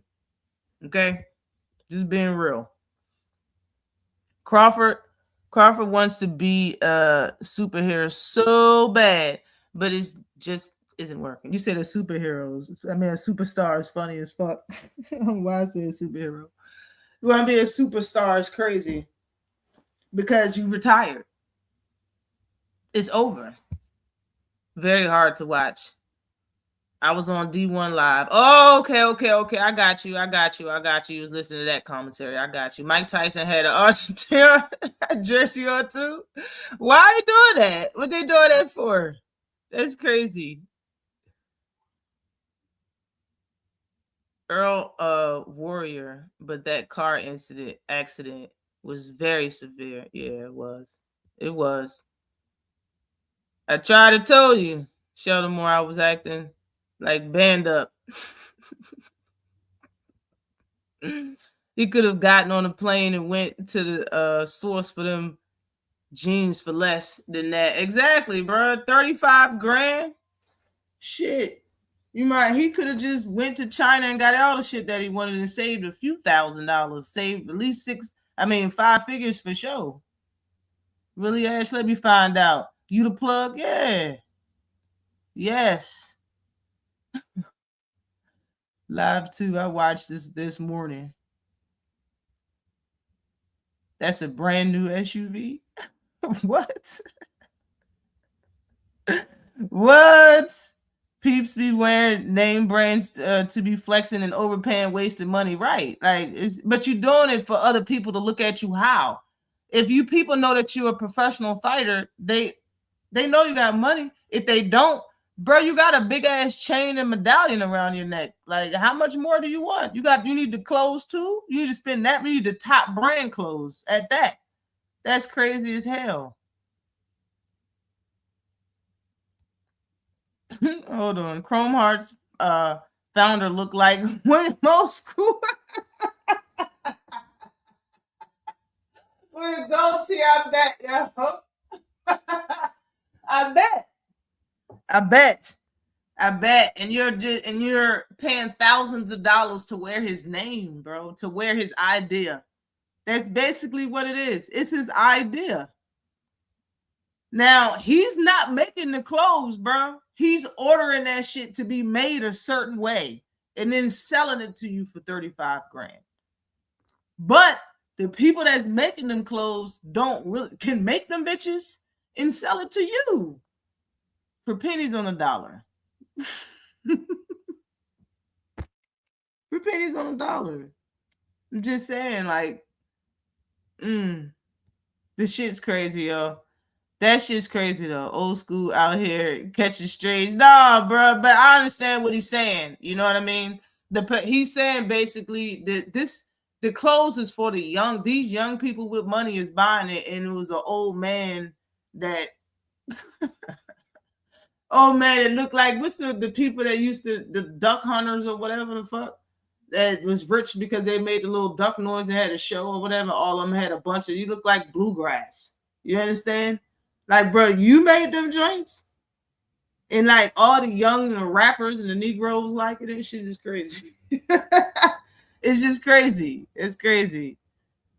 Ain't no more boosters in Philly, bro. Look, I'm about to. I've been thinking about doing this shit, bro. So, cause you know, I be getting my own stuff. You feel me? I be getting my own shit. You know. I'm gonna come out with an IG channel with some shit on it, man. And when I drop it, I'm gonna let y'all know that I'm ready. But I'm the plug, yo. I can get your shit. I'm about to make a business of this shit, though. Fuck it. I'm about to make it my business. It ain't both, but some damn crosses. That Chrome Hearts nigga worth $1.5 billion. That's crazy. It ain't nothing but some crosses on the jeans. Yeah, it ain't nothing but some crosses on the jeans, some different color crosses.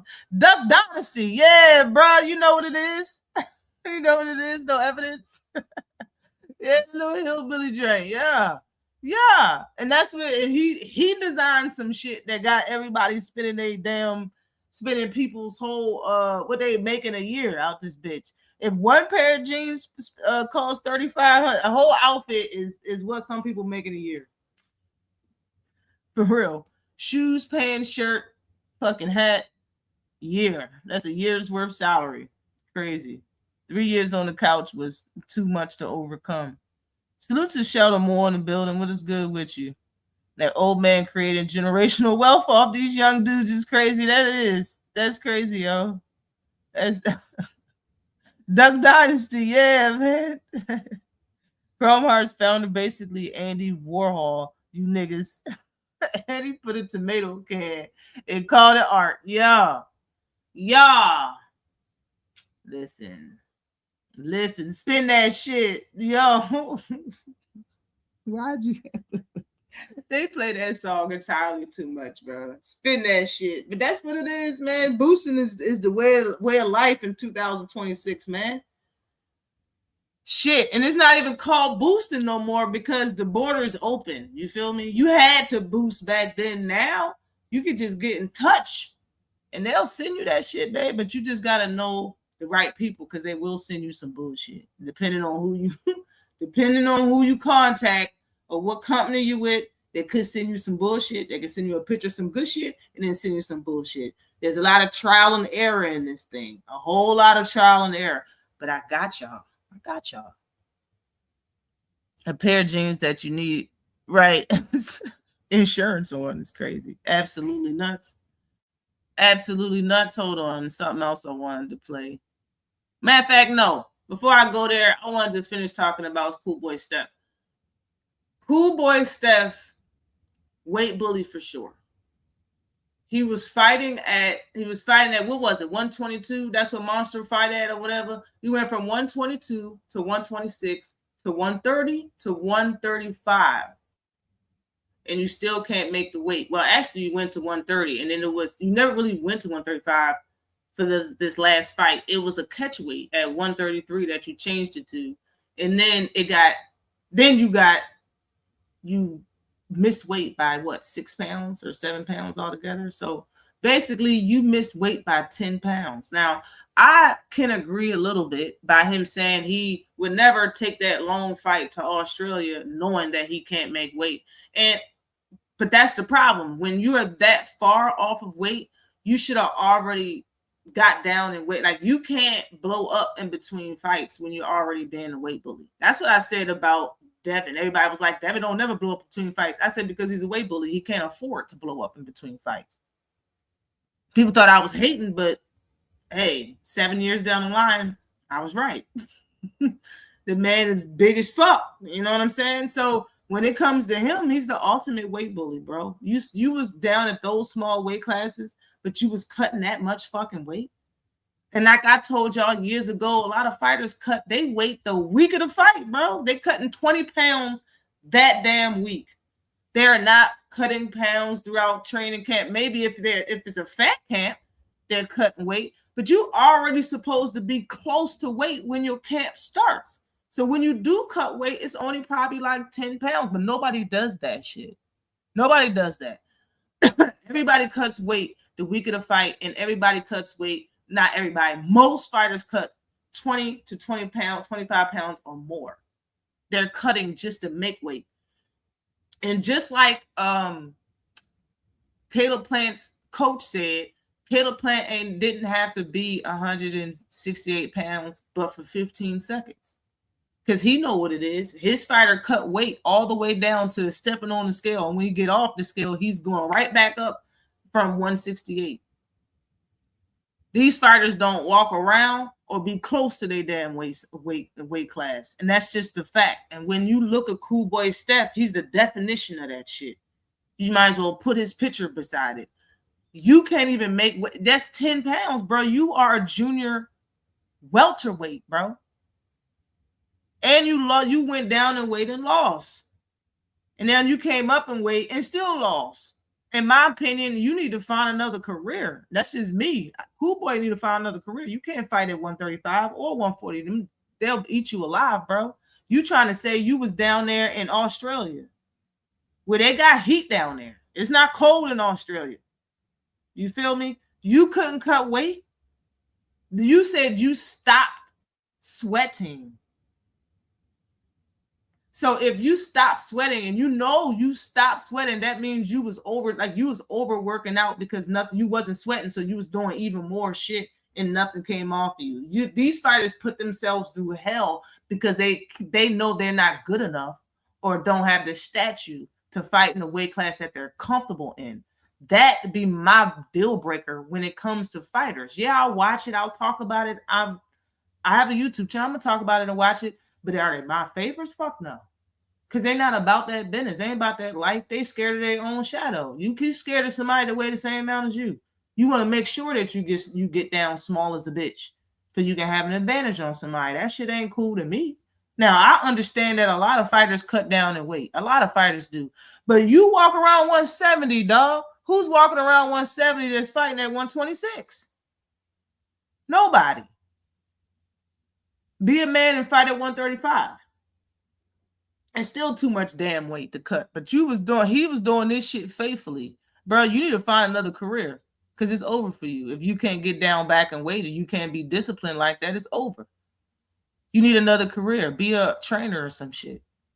And he need a damn advisor. If he's quietly trying to protest the fight so Errol won't fight, you need to quietly pick up the phone and ask Errol, what the fuck did you invest in? Because I'm going broke, my guy. That's what you need to do. Ain't no way you can have all this damn money and you going broke is fucking crazy. Alleged services. Probably IG. All you need to do is send me a picture of what you want, and I'll respond. Just send me a picture of what you want on IG. Literally put Marilyn Monroe picture on the painting and charge $195. $195 million? Are you serious, yo?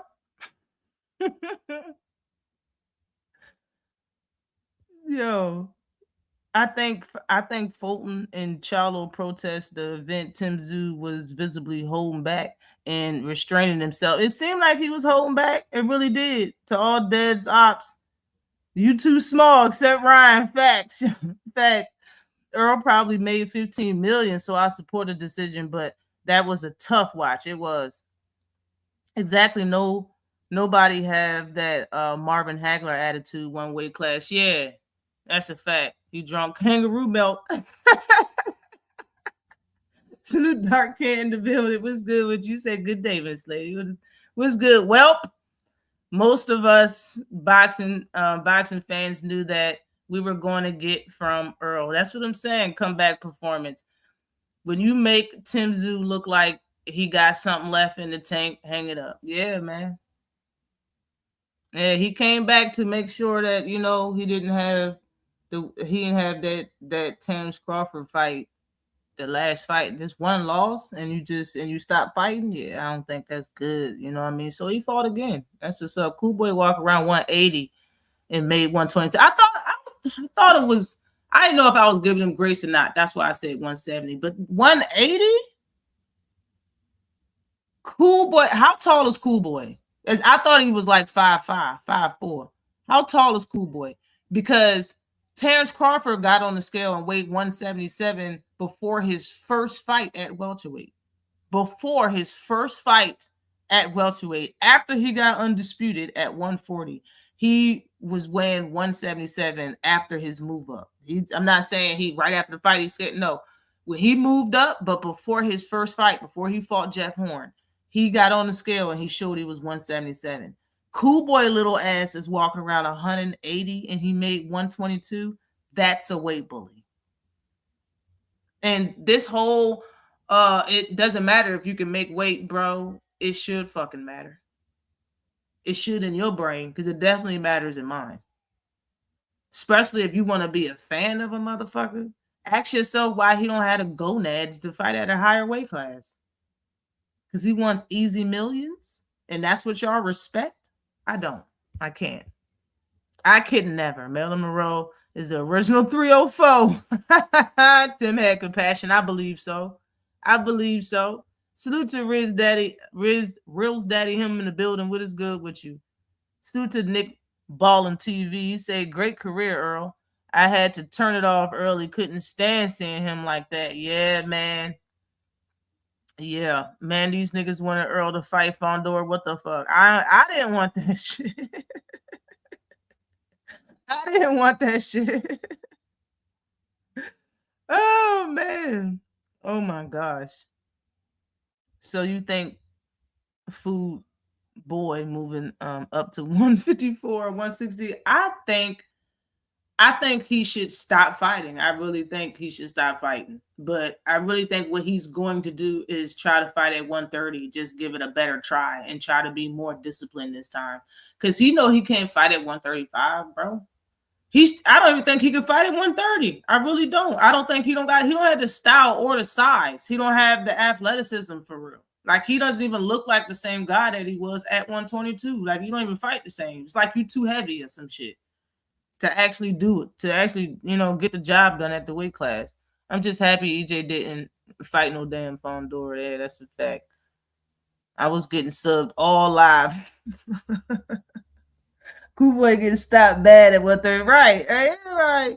Not going for that. I got Earl versus Lubin, and I got Keith versus Earl, but both good, safe, fair fights. Man, right now, after I seen Earl fight the way that he fought, he shouldn't fight no more. It's not a good look. He looked like a shell of himself of what we used to see. He was too good of a fighter. You know what I'm saying? What we witnessed last night didn't go unnoticed. You know what I mean? And it was tough, and it's obvious of what everybody's seen. But I'm gonna play what people were saying about the fight. Man, I seen his feet look heavy. His feet looked like he had 2 bricks for feet, and he wasn't throwing on. He ain't had no speed on his punches. Like, he's not the same fighter no more. He's not there no more. The wear and tear is definitely there. Hold on, where's it at? I think this is it. Yeah. I'm not gonna play it because you know they always got that music in the background. But yeah, people really fucking with they fucking with Spence. They still fucking with Spence and telling him to enjoy his retirement. There's no love lost. There's no real haters besides the two men that was on that damn mic. If you ask me, man. Yeah, made Dallas proud, EJ. Yeah, it's Paulie and Sean was just they was getting on my damn nerves. You know, Caroline Duval showed love to the champ. Also said one of his favorite fighters, and he was the beast. And they kept calling him a legend in Australia and Tim's team. Alicia Bumgarner said she was happy and she respected and blessings to him and all this other stuff. Man, he's got mad love in the boxing streets, man. I don't think you're ever going to see him again in the ring, like he said. It's tough to even know if you ever going to see him. Period. You know what I mean? And Andre Berto said it was tough to watch, but he had an amazing career. Carissa Shields said that she was proud that he went all 12 after the layoff. And a lot of y'all should be proud of. Yeah, we are proud. Everybody's proud of it. Ryan Garcia, man, said protect your health. He hoped the best for him. You know, it was clear that Errol was going to lose. But this is the truth, man. Like, people really seen that shit, and they just really just didn't want to. Of course, like, you don't want to believe that shit. You know what I mean? And Ryan and Errol was cool. You know? It was cool. Jamel Charlo. I mean, yeah. That's Heron. Said he loved his brother. Yeah, it's all love. It's all love. Body language is not looking good, Terrence Crawford says. Terrence Crawford, bruh. That's such a damn, you know what, yo. Tim stronger and just got more snap on his shots. You can see he's taking Spence shots better than Spence taking his. Reflex is gone.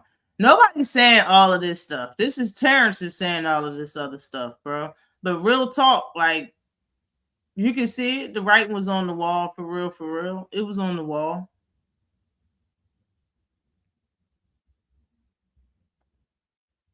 EJ executed, which is I saw what went to him, right? So it's just like let EJ lean in the punch, and at the and on this return, because he always leans in, catch him with your shots or come over his shots. Crawford really laid down how to beat him, right? And we saw some of that from Errol Spence. I mean, we saw some of that from Tim Tszyu. Tim Tszyu was able to be dominant because EJ really didn't have his legs under him. He didn't really even know how to carry him, right? He walked with them punches instead of, you know, jumping in and jumping back out, staying solid in your base, right? These are three mistakes EJ makes. You got 3 mistakes EJ makes, right? I mean, let me see what y'all saying in the comments right quick before I jump to these. I told people he was sleeping on Tszyu. You know, we was worried about Tszyu. We had to be worried about Tim Tszyu. You know, he been through so many wars, man. Them battles alone with Fundora was enough to call a quiz for him, man. You know, but he continued on and he looked good. He looked dominant in this fight, man. So, hurrah. His legs didn't look too good. They didn't look good at all, right? He had to develop. He had to find his base, right? And usually you got to get hit to do it. I'm telling you, I know, right? Because your head is fresh when you in the first couple rounds, so the defense got to be sharp, right? But then something was wrong with his leg out the gate. I'm not sure what was wrong with this man's balance, his base. I'm not sure if he had some kind of something he was dealing with his back leg, but dude definitely looked vulnerable, right? But he found his base. His footing, it was never everything. You know, he just again mowed forward, and he was able to do so in every round, treat the last round like it was the first, you know. So everybody's saying pretty much the same thing. You feel me? It's like this wasn't one of them fights that everybody was like, man, yo, it's so hard to tell. It's just a lot. Everybody that likes Errol or respects Errol or wanted him to win, we just wanted to give him the benefit of the doubt. You feel me? We wanted to give him a chance to actually, you know, to show us something before we talk bad on him. You know what I mean? Because nobody want to talk bad on him given the situation and everything that happened in his career.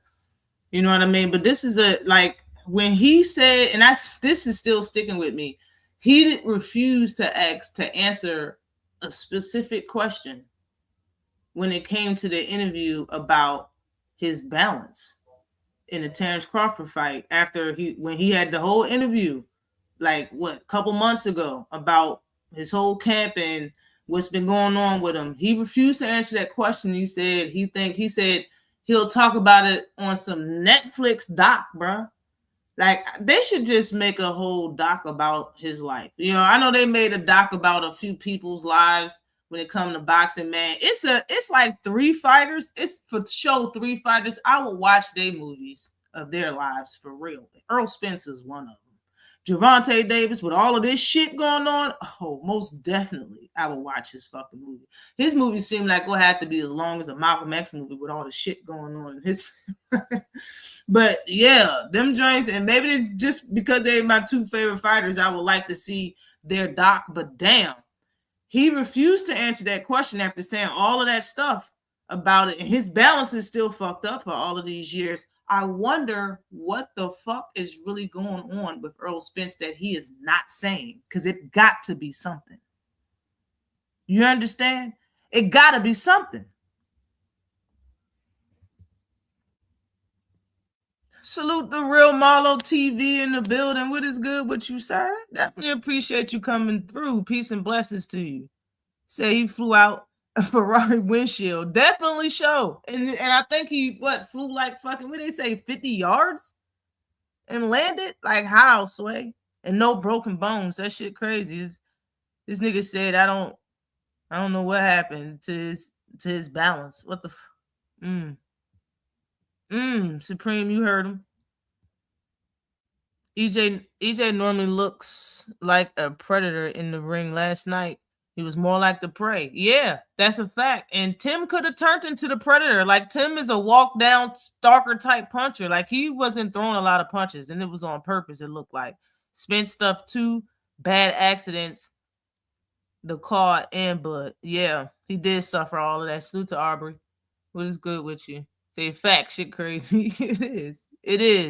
It is. Salute Marco. What is good with you?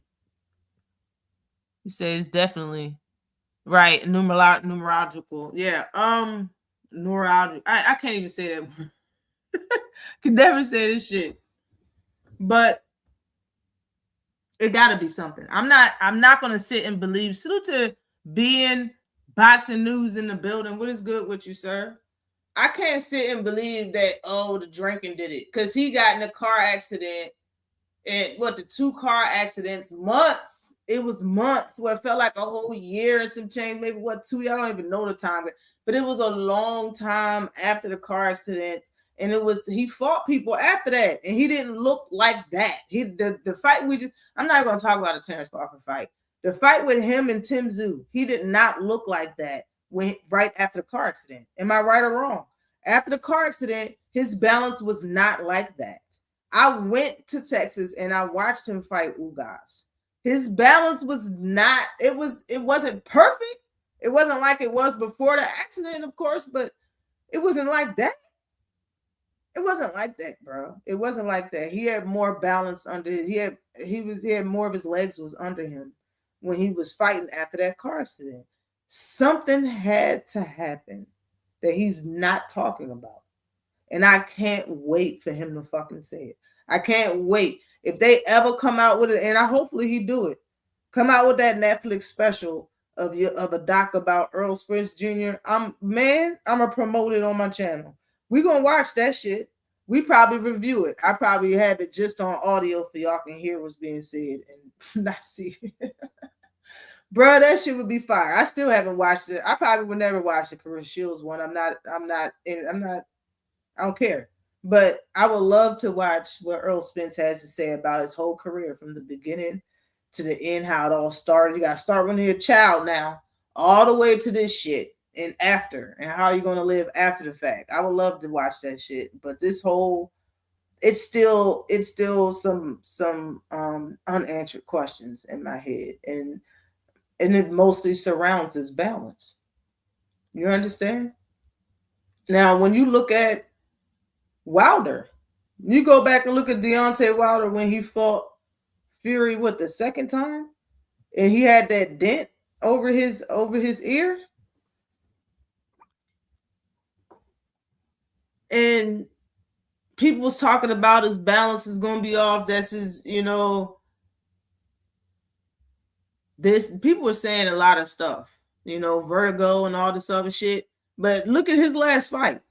Does it look like his balance was off for real when he was fighting Derek Chisora, Derek Cherios and shit? Chorizo? His balance wasn't off like that, bro. And he had a visible dent in the side of his head. He came back okay. He was all right. You took 3 years. Something happened in between that. Before he fought Terrence Crawford, something happened. And he's yet to get over it, or he'll probably never be back the same he was, I guess. I have no idea. But there's more to this damn story. I'm not neurological. It's good enough. It's good enough. Since the accident, we know what it is. Glad he went out on his feet. Yeah, I'm glad. That's one thing I did say. Salute to you. That he didn't get dropped, bro. He didn't get dropped, and he stood up to everything he was doing. Yeah. It has to be in his brain. His brain is damaged, timing off, balance off, etc. Facts. I think Tim could have stopped Spence. I do too. The supreme facts. I could see that the decline in the Ugas fight a little bit, right? Because when he was missing, it was like when he would miss his hooks, he would stay. Like he would miss hard. Like, how you wind up and you miss something. It's like your whole body turned kind of. It's like he didn't have control of that fully. You feel me? But I didn't watch that fight on my at home on the TV. I actually was looking at the big screen and looking at the fight from in the arena. And it's different. You don't see the same shit. You know what I mean? But I believe everybody when they say he was declining. And I believe that. For real. Suit to Planet 619 in the building. 3 years off. And loss of some athleticism will lead to some compromised balance, in my opinion. It wasn't as bad as Ray Leonard versus Macho, but still. No, I agree. It wasn't that bad. And I think he lost his athleticism after the fight. I mean, after his first car accident when he got thrown from that Ferrari. I think his athleticism was lost then because he talked about how much it hurt to move. And hurt to walk up steps and all this other shit. But pain, stuff like that settles on you. You know what I mean? That's like you getting in a big ass fight or a car accident that day, but you feel fine. You know what I mean? Because it was just a fender bender. But when you wake up the next day, your whole shit stiff. Like that's what type of time his body was in after that car accident. And y'all remember he had another fender bender after that big car accident. He had another fender bender. And we don't know what was going on with him. Back then people were saying that he was being followed by a Honda, by a little gold car. And that gold car had something to do with the person that he was dealing with, Yellow Beezy, and he was following him with a gun. All that stuff that people were saying was following him with a pum, with a pow. And that's why he was speeding so much. But I'm like, if you in a Ferrari and he in a Honda, how much do you need to speed? You know what I mean? But when you look at the footage after that car wreck, you seen that little Honda slow up into that camera view and then drive off. So maybe he was being followed. Maybe it was a lot of stuff going on. We don't know. We don't know why he was drinking or why he continued to drink. We don't know nothing. But if he was drinking when he was A-OK, before the car accidents, before the eye surgery, if some person in the money team gym found out he was drinking and exposed it to the world, then when he was 100 in his 20s, after his car accident, he was drinking heavier. And that's just how I feel. Because something horrible just happened to you. And if you drink if that's the way you cope, or if you drink when you partying, now you're really going to use it to cover up the pain. For real. Like I really feel that. If you see how he was moving during the Porter fight versus accident, exactly, night and day. That's why I put them two pictures up there. That's right. That's what he looked like with no tattoos. That's when he fought Sean Porter, and that's him beside him. That's him now. Salute to Thomas in the building, yo. Corner boss in the building. What is good with you, sir? Definitely appreciate you coming through, Z's. Say my man was going 100 miles per hour. Right. The car flipped 4 times and was ejected through the windshield and flew 40 feet and landed face first on the concrete. Yeah. His body was sore as fuck. And you can't tell me he wasn't. If he was drinking then, and a dude say he liked to drink, like he drank heavy, you ain't gonna tell me he stopped drinking. You're not gonna tell me that. He was drinking more. Because you ruined your body, you ruined your life, you ruined not your life fully, but you ruined your body, you ruined your career to a point. Because you're not gonna be the same. You knocked all the teeth out your mouth. You don't even look fully the same. Yeah, bruh. Most definitely. Salute to Just Do Boxing in the building. What is popping with you, cuzzo? Definitely appreciate you coming in the building. Said that's an extremely violent car accident. That's why I get mad. Yeah. Yeah. Tutu Marcus in the building, yo. AMCFSG in the building. What's popping? Truth be told, on the truth, aside from Errol outside the ring issues, skill-wise, Errol was still fighting the same come forward lunging that Porter fight was very telling in my opinion. Yeah. But he beat Porter, bro. People's like, no, it was an even fight, or no, Porter win. Porter did not beat Errol.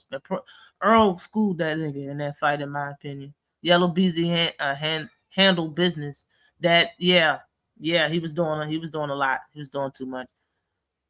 You stupid. You said Errol's body was sore. You think, yeah, his body was sore. Shit, I'm telling you, yeah, bro. Because people don't be. A lot of times, people just don't put 2 and 2 together. You feel me? Like, bro, I'm just saying, if your body, if you drink and that just happened to you gonna stop drinking? No, if anything, you're gonna drink more because you can't even do what you used to do. It's not like you're going out partying or working out or doing shit. You mostly trying to rehab and lay down a lot. Nigga, he was drinking for sure. Yeah, Earl didn't exactly live a Spartan lifestyle. Yeah. He swells up easily post-accident too. Yes, you're right about that. Because you never really seen him swell up for real, like for real, until he fought Terrence Crawford. And I was like, wow, wowzers, like this shit. Bro, you think Tim let him live? I think Tim could have got him out of there if he wanted to. I think he was being conservative. You know, Tim never really turned it up. What he did do that was special was change gears, right? You would get some pot shots, you would get some 2-piece combination, you know what I'm saying? And then you would get the typical combination. He was up, he was down, his hands was up, he was walking forward, trying to tire EJ out. And he was shooting punches in variations, right? So it's hard to see where he was coming from, right? And all while EJ carried that same pace. He needs the old EJ to work. Yeah, that's enough of that. We don't have to keep watching that. It's one little video I wanted to show, but I wanted to talk about real quick a fight that I heard might be possible. Let me look it up so I won't forget. I need to talk about AJ before I move on. Now, when I didn't look into his fight, okay. I didn't care that AJ was fighting. I didn't care. I didn't look into who was fighting or nothing like that. But I did watch it. I watched the whole card and I watched this fight. When the dude was coming out and they showed that he was undefeated or whatever, and that basically what I was looking at is the fact that he had all them knockouts, bro. Dude was a knockout artist. I was like, what does AJ think he's doing? Don't he know he chinny? That's what I'm saying to myself. Like, don't this nigga know he chinny? He come out here and get dropped 2-3 times in the first round. It was funny because I'm like, yo, what the fuck, bruh? Why does every time AJ get hit real hard or he get dropped, he starts smiling? It look like niggas start laughing or some shit. Like, what is you doing, AJ? AJ fucked up. And then he kept getting down to dude's size and stuff. AJ do not know how to hold. That's his next. Train this nigga how to hold. Okay, because he does not know how to clinch at all. That shit was ridiculous. How this dude glove just kept finding this damn big ass head. You can't clinch to save your ass, literally. And then he finally lined him up. When he lined him up and knocked dude out, I knew it was a knockout. When the way he fell, his arms went straight. I said, yeah, he ain't getting up. And then he fell outside, half out the ring and half on the ropes. I said, yeah, that's it. That's it. AJ got his knockout, and they're more than sure that's why you chose this guy, because you probably could knock him out real quick or whatever, and that's cool. But still, the guy to beat is Ijit Kabiel in the weight class, and they're gonna need to see him because I don't care about what everybody else is doing. Real talk. Y'all need to see Ijit Kabiel and stop trying to hide from that man. Now they asked Usyk who was going to win. Just like I said, that's the only English this motherfucker knows, is how to pronounce people's names. He was up there basically saying Ijit Kabiel is the person that people need to see, but he think Moses beats everybody. He think he's the best heavyweight, and he was saying he's calm and collected now because he don't have to fight. He basically retired, in my opinion. Like Ijit Kabiel, Usyk is retired. Just don't want to talk about it. Brian Norman Jr. That's the dude I wanted to talk about. Okay, Brian Norman Jr. got some people that want to fight his ass. He got people breathing down his neck right now.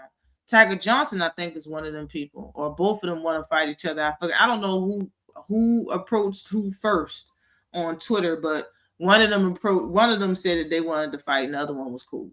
Okay, Tiger Johnson is one guy that I like. I like Tiger Johnson. I like him a lot. Him moving up to 147, he looks good at that weight class, but he's not a big welterweight. He's a small guy for being a welterweight. I like that he has the guts to fight at 140 because he could have squoze down to 135. I like that he has the guts to move up to 147. You feel me? And go for what he actually wants. He got jumped by Devin Haney's crew, by his family or whatever. Not Devin Haney, but he wants a Devin Haney fight. And I believe that's why the fight happened. Why he got jumped or whatever was said is because he's been trying to get a Devin Haney fight, and his little brother felt some way about that shit. That's basically how that shit kicked off. But Brian Norman Jr. got some shit that he needs to learn. You know, I'm glad he's with Rodney Shields. Hopefully Rodney Shields can teach him. When I watched him versus Devin Haney on television, it wasn't the same angle that I watched it on a different channel on YouTube, a different page. And the camera angle was like behind Devin. So you can see what Devin is seeing when he's fighting Brian Norman. And it wasn't very smart. It wasn't smart at all. Okay. Brian Norman would come on the inside quickly and he would be exposed. All Devin really was doing was throwing the fastest, hardest straight punch he can and then ducking down immediately. And that's how he beat him. After dropping him, that's how he beat Brian Norman Jr. and then just tying him up. That's what happened the rest of the fight. He kept coming in and getting hit with a straight punch because he wasn't guarding himself. He was coming straight in. He wasn't using angles. He wasn't doing none of that shit. He do that versus Tiger Johnson. Tiger Johnson will filet mignon Brian Norman Jr. in my opinion, because Tiger Johnson has a great jab. Tiger Johnson's jab, when it's on point, is the shit. And if you can't get past his jab, it's going to be a long night for Brian Norman Jr. But besides that, if he learned how to get past that jab and he can use some angles and Rodney Shields is showing him something, Tiger Johnson ain't going to beat Brian Norman Jr. in my opinion. That's just how I feel. But Tiger Johnson is good enough to beat Brian Norman. But Brian Norman Jr. has to learn some things. There's some things he got to learn. Because what he was doing versus Devin wasn't very smart. It wasn't. I don't want to talk about the whole shit show with Devin and the signing with DAZN or Shakur and the signing with Zuffa. I think we've had enough of that for the last week or two. I don't even want to get into that. But there's one video. Yeah, there's one video I wanted to show.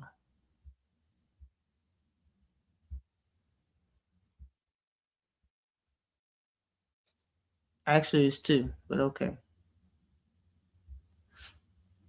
It's only 6 minutes long.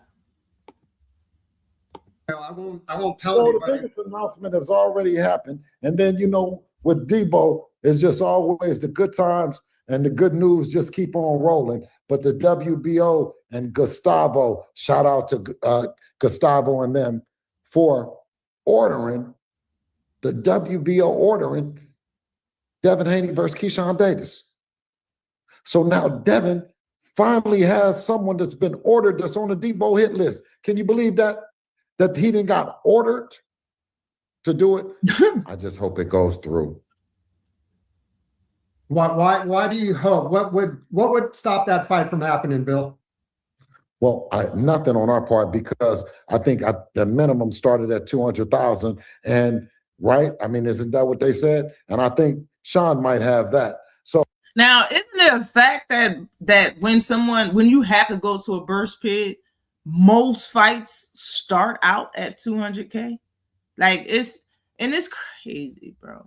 It's crazy that you're sitting up here with this pasty fellow beside you, but okay. So listen, whether Sean bids for it, DHP bids for it, for shit. Top Rank bids for it, we know it's live. It's no jive. Devin Haney versus Keyshawn Davis is coming soon. This year.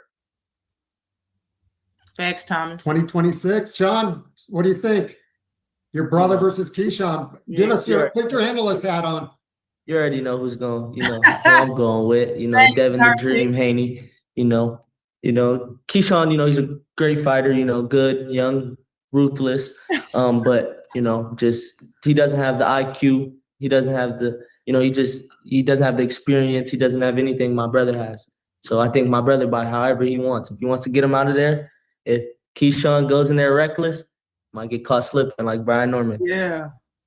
Bill, what anything else to add to that? I said if he violates, Devin will demonstrate. I mean, and I caught flack. So like Sean said, do it like Brian do, and you'll see what Brian went through. His face. All right. Now, Shakur, can you just clear this up? And you should not. Should not say another question involving Shakur. That's what should not happen. Can I just say something? No. I listen. You can say a lot of things, but one thing that you can't say is that he wants to fight Debo, because guess what? Shout out to Keyshawn for even taking 25% and doing what is mandated, because Jay Prince, Keyshawn Davis, they got what they asked for. They went to the WBO and they asked it for. I have to say it's a bad look that Keyshawn Davis took the 25% that Shakur didn't take. That's about it. But this is the only video I'm gonna play, but I'm not gonna sit and talk about this shit. But this right here, he put this video out, I believe, yesterday, 2 days ago, or something like that. I was like, yo, I don't know what the fuck. Bill make me laugh sometimes, yo. I gotta keep it 100. He's funny sometimes. To be the mandatory. Guess what? Devin offered 5 belts at 25%, and he didn't take it then. So 1 belt at 25%. What does that mean?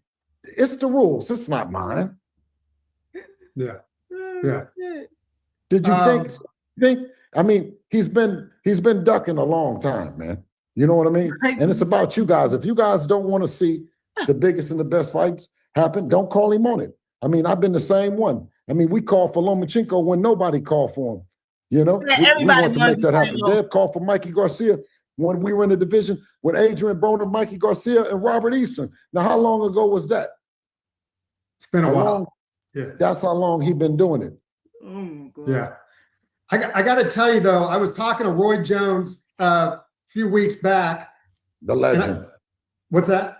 I said the legend himself, Roy. The legend. And I asked him about the catch weight, the 144, and he said if Shakur wants to fight Devin, he needs to fight him at the 147 limit. So he believes you need to fight the guy at the weight class they're at.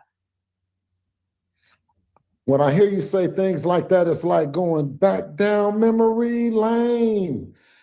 The kind of lane I don't want to entertain, because if he wanted to do it, he would have done it, and we've moved on. Keyshawn Davis, you sent little bro to do big bro's job. What does that say about big bro?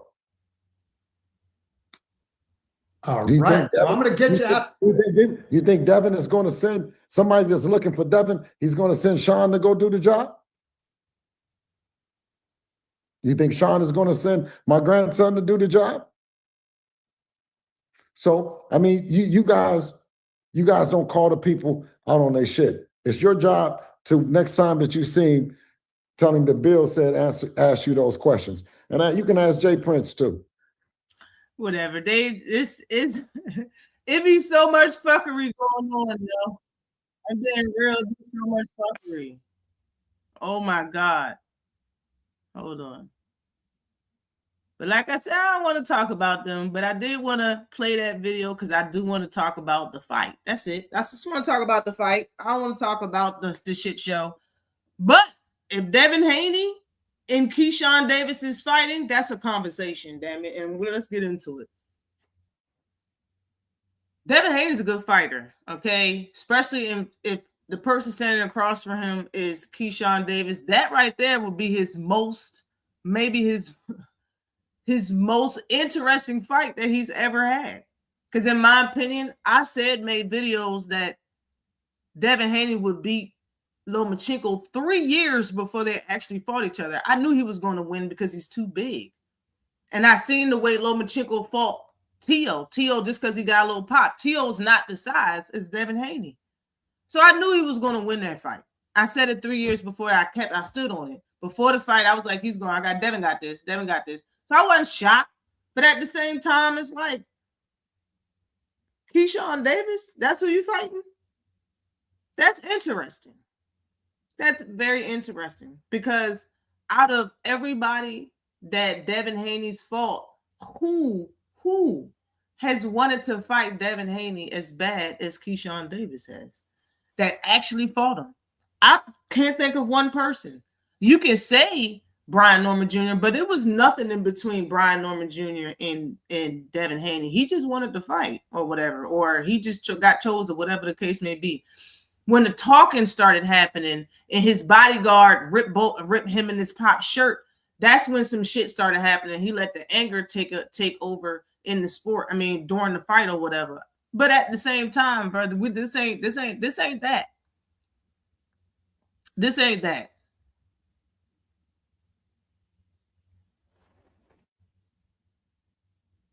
There's no beef in between Devin Haney and Keyshawn Davis. Keyshawn Davis spoke about an incident that happened a long time ago that had to do with Devin Haney. But when he spoke about it, it didn't seem true. It didn't seem like he was telling the truth. It didn't seem honest, or he was scared of Devin Haney or something, or just didn't want to, I don't know.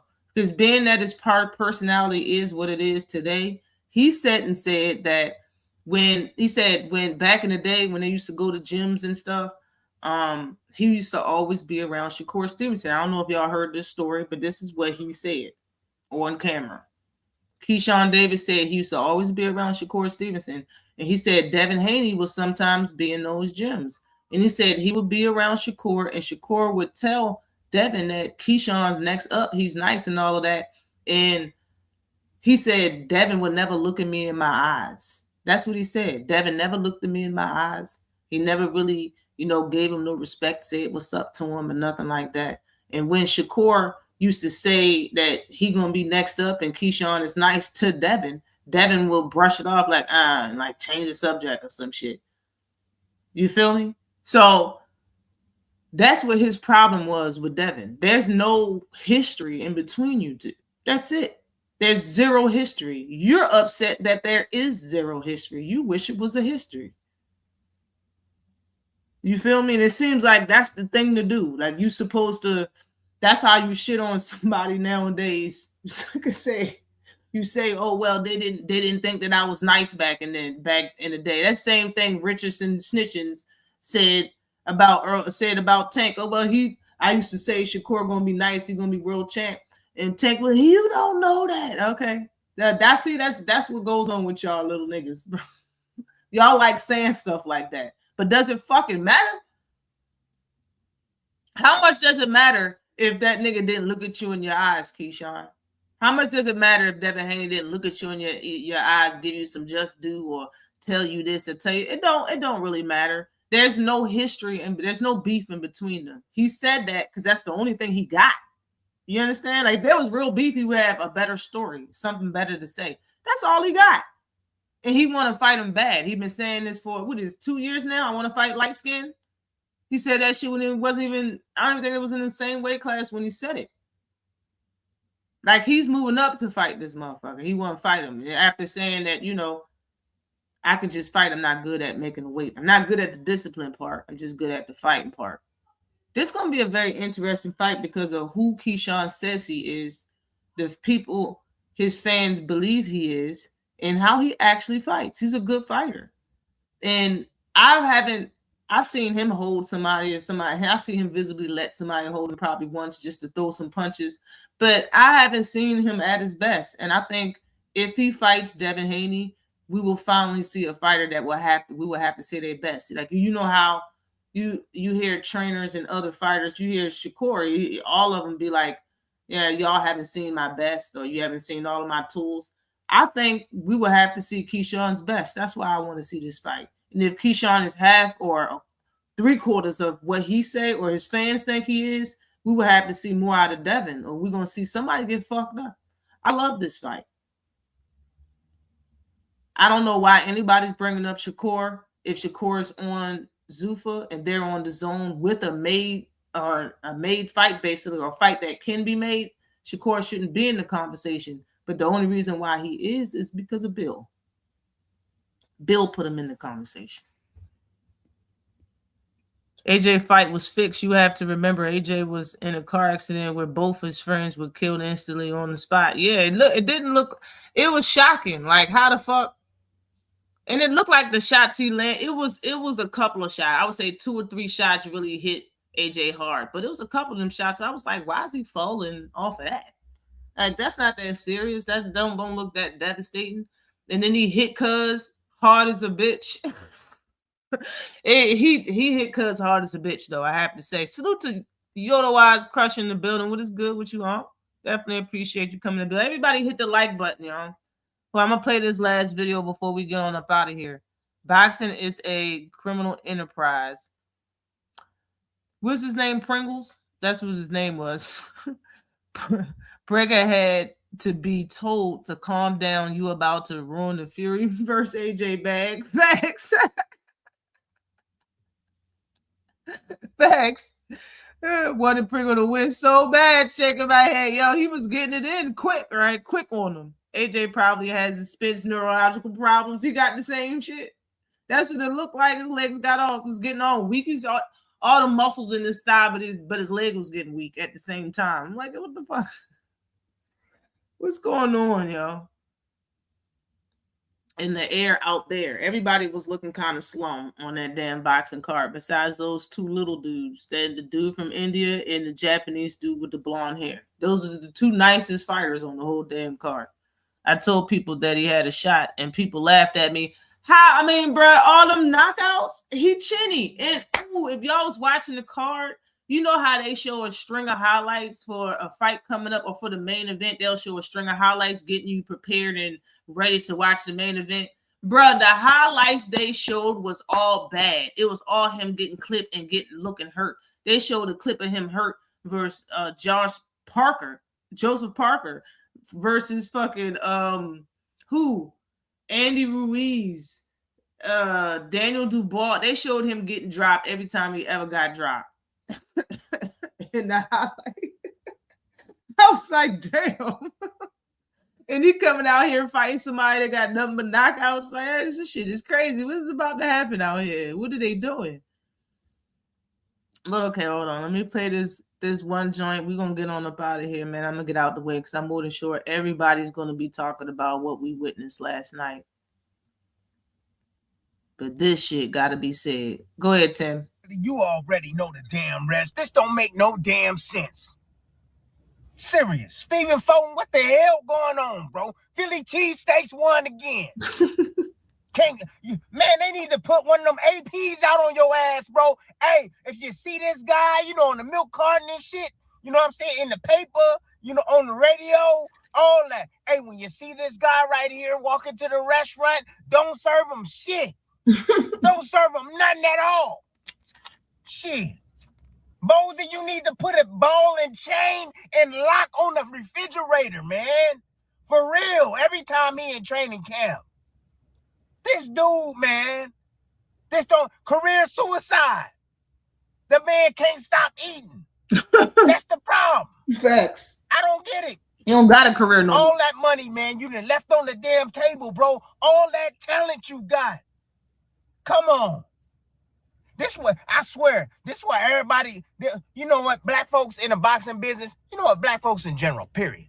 Damn it. I'm finna speak. I don't give a damn. I'm about to speak. Yeah. We set to a higher standard.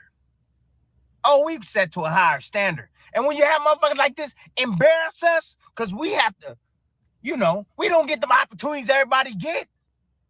But shit, we got the talent.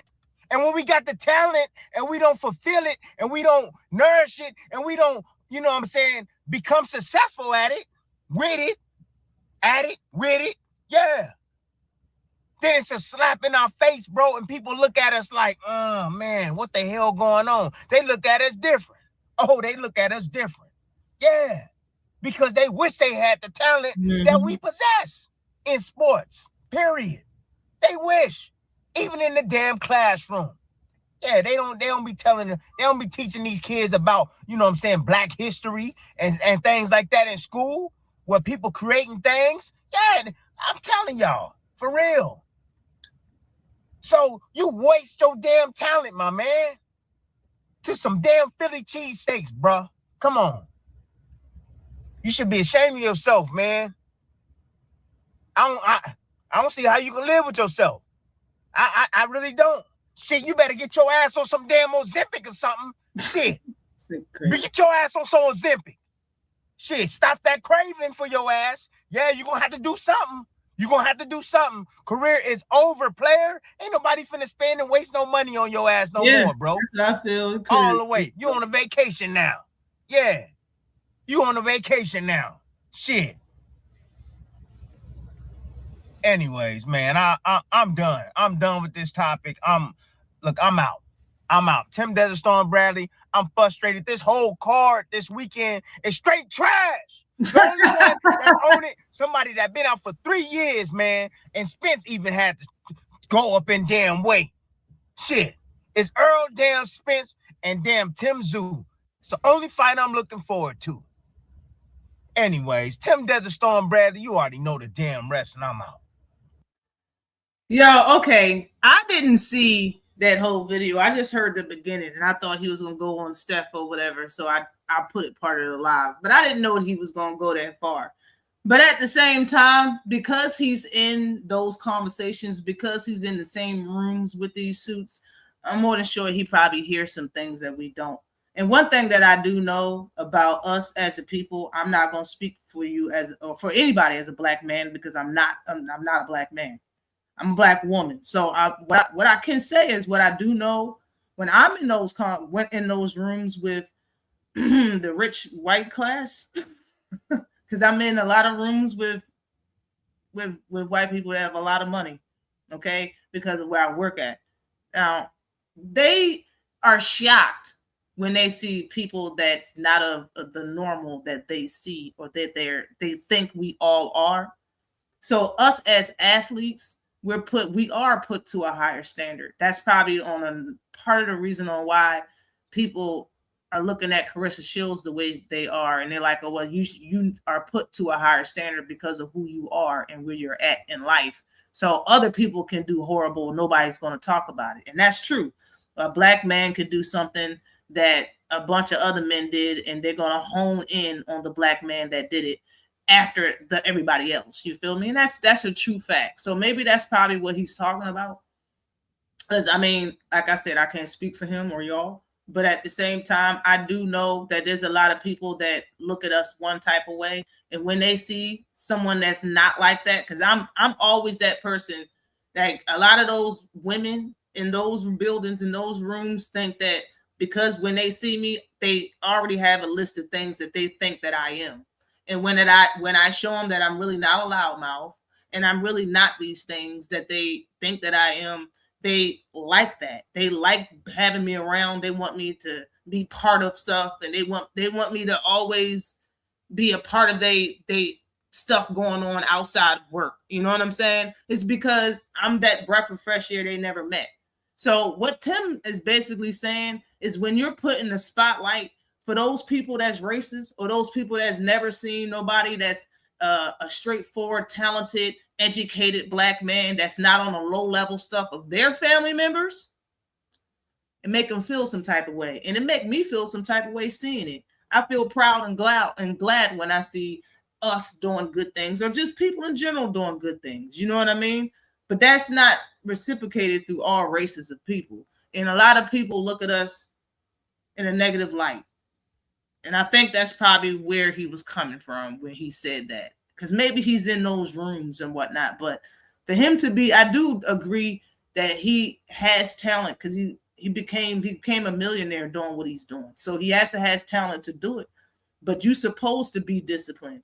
That's just like anybody can really blow up. If you tired of the sport, you just want to eat, anybody can just ruin their career from eating and just not miss. Just keep missing weight. It's possible that anybody can really do it. But that's why you're supposed to be disciplined and love the sport enough and respect yourself enough and the fans enough to actually be disciplined and do what you have to do. Cool Boy is shitting on the sport, in my opinion. And I think he feels like Cool Boy is shitting on the sport in his eyes. Because damn, nigga, it's 10 pounds. It's a lot of fighters that miss weight that much and then don't even come back fighting no more. You know what I'm saying? But he kind of went a little deep. He kind of went a little deep over fucking Cool Boy. Because the truth of the matter is the stuff that people think about any race, they really see the worst of on television. You really got to really get to know people and to actually know how people really are. It's not no race of people that's all the same way. So it's all bullshit. That's why only racist people believe stuff like that. You know what I mean? Everybody's fucking different. But whatever. EJ made us all lose bread. Damn, it was trash. Man, that owner of the Hollisters was actually sex trafficking. Damn, really? It's your fault. Panel's getting 10-4 Supreme tonight. Go ahead and get it. Go ahead and give him. Give it to him then. We have to be perfect. But Joe Biden, that's what I'm saying. Like, that's what I'm saying. Like, I'm not even gonna go there. I'm not gonna argue with you with you there. But that's what he's saying. We always got to be held to a higher standard because we're African American. That's what he's saying. We got to be held. We got to do the most for the little bit of shit, and we got to be perfect to do a little bit of shit, or we get pointed at, we get blamed at. Nobody's ever did it but this person. No, all of y'all do it. But since this person's African American, now y'all can speak freely about dissing the shit out of this person. You know what I mean? But I feel you. Melanie Trump, first lady, was literally, that's a fact. That's a fact. But Michelle, Harvard graduate, and get harassed on a daily, but she hasn't been in the White House for 10 years. She get harassed because she's a black educated woman. So what people want to do is say that she's a dumb man. You see how that works? She's not a woman, and she ain't educated. They can't take the way that they can't say that she's not black. So she's a dumb man. She's a man. She's not even a woman. That's what they do. That's what they do. But salute to everybody that came in the building. I'm gonna have to go on out here. I need to clean my house. Salute to everybody that came in the building, though, yo. We do have a fight coming on tonight. It's going to be Zuffa. I think Zuffa is with Sky Sports or Triller or something. I don't know, but you should be able to find that somewhere on the onlines. You should be able to watch this card if you want to watch it. I would really like to see what's going to happen in between Berlanga and his fight with the dude that he's fighting. And I probably watched the card anyway, but I'm not enthused for this fight, y'all. I was enthused for last night. And shout out again and salute to one of my favorite fighters, Errol the True Spence. You had a great career and you will be missed. Peace, love,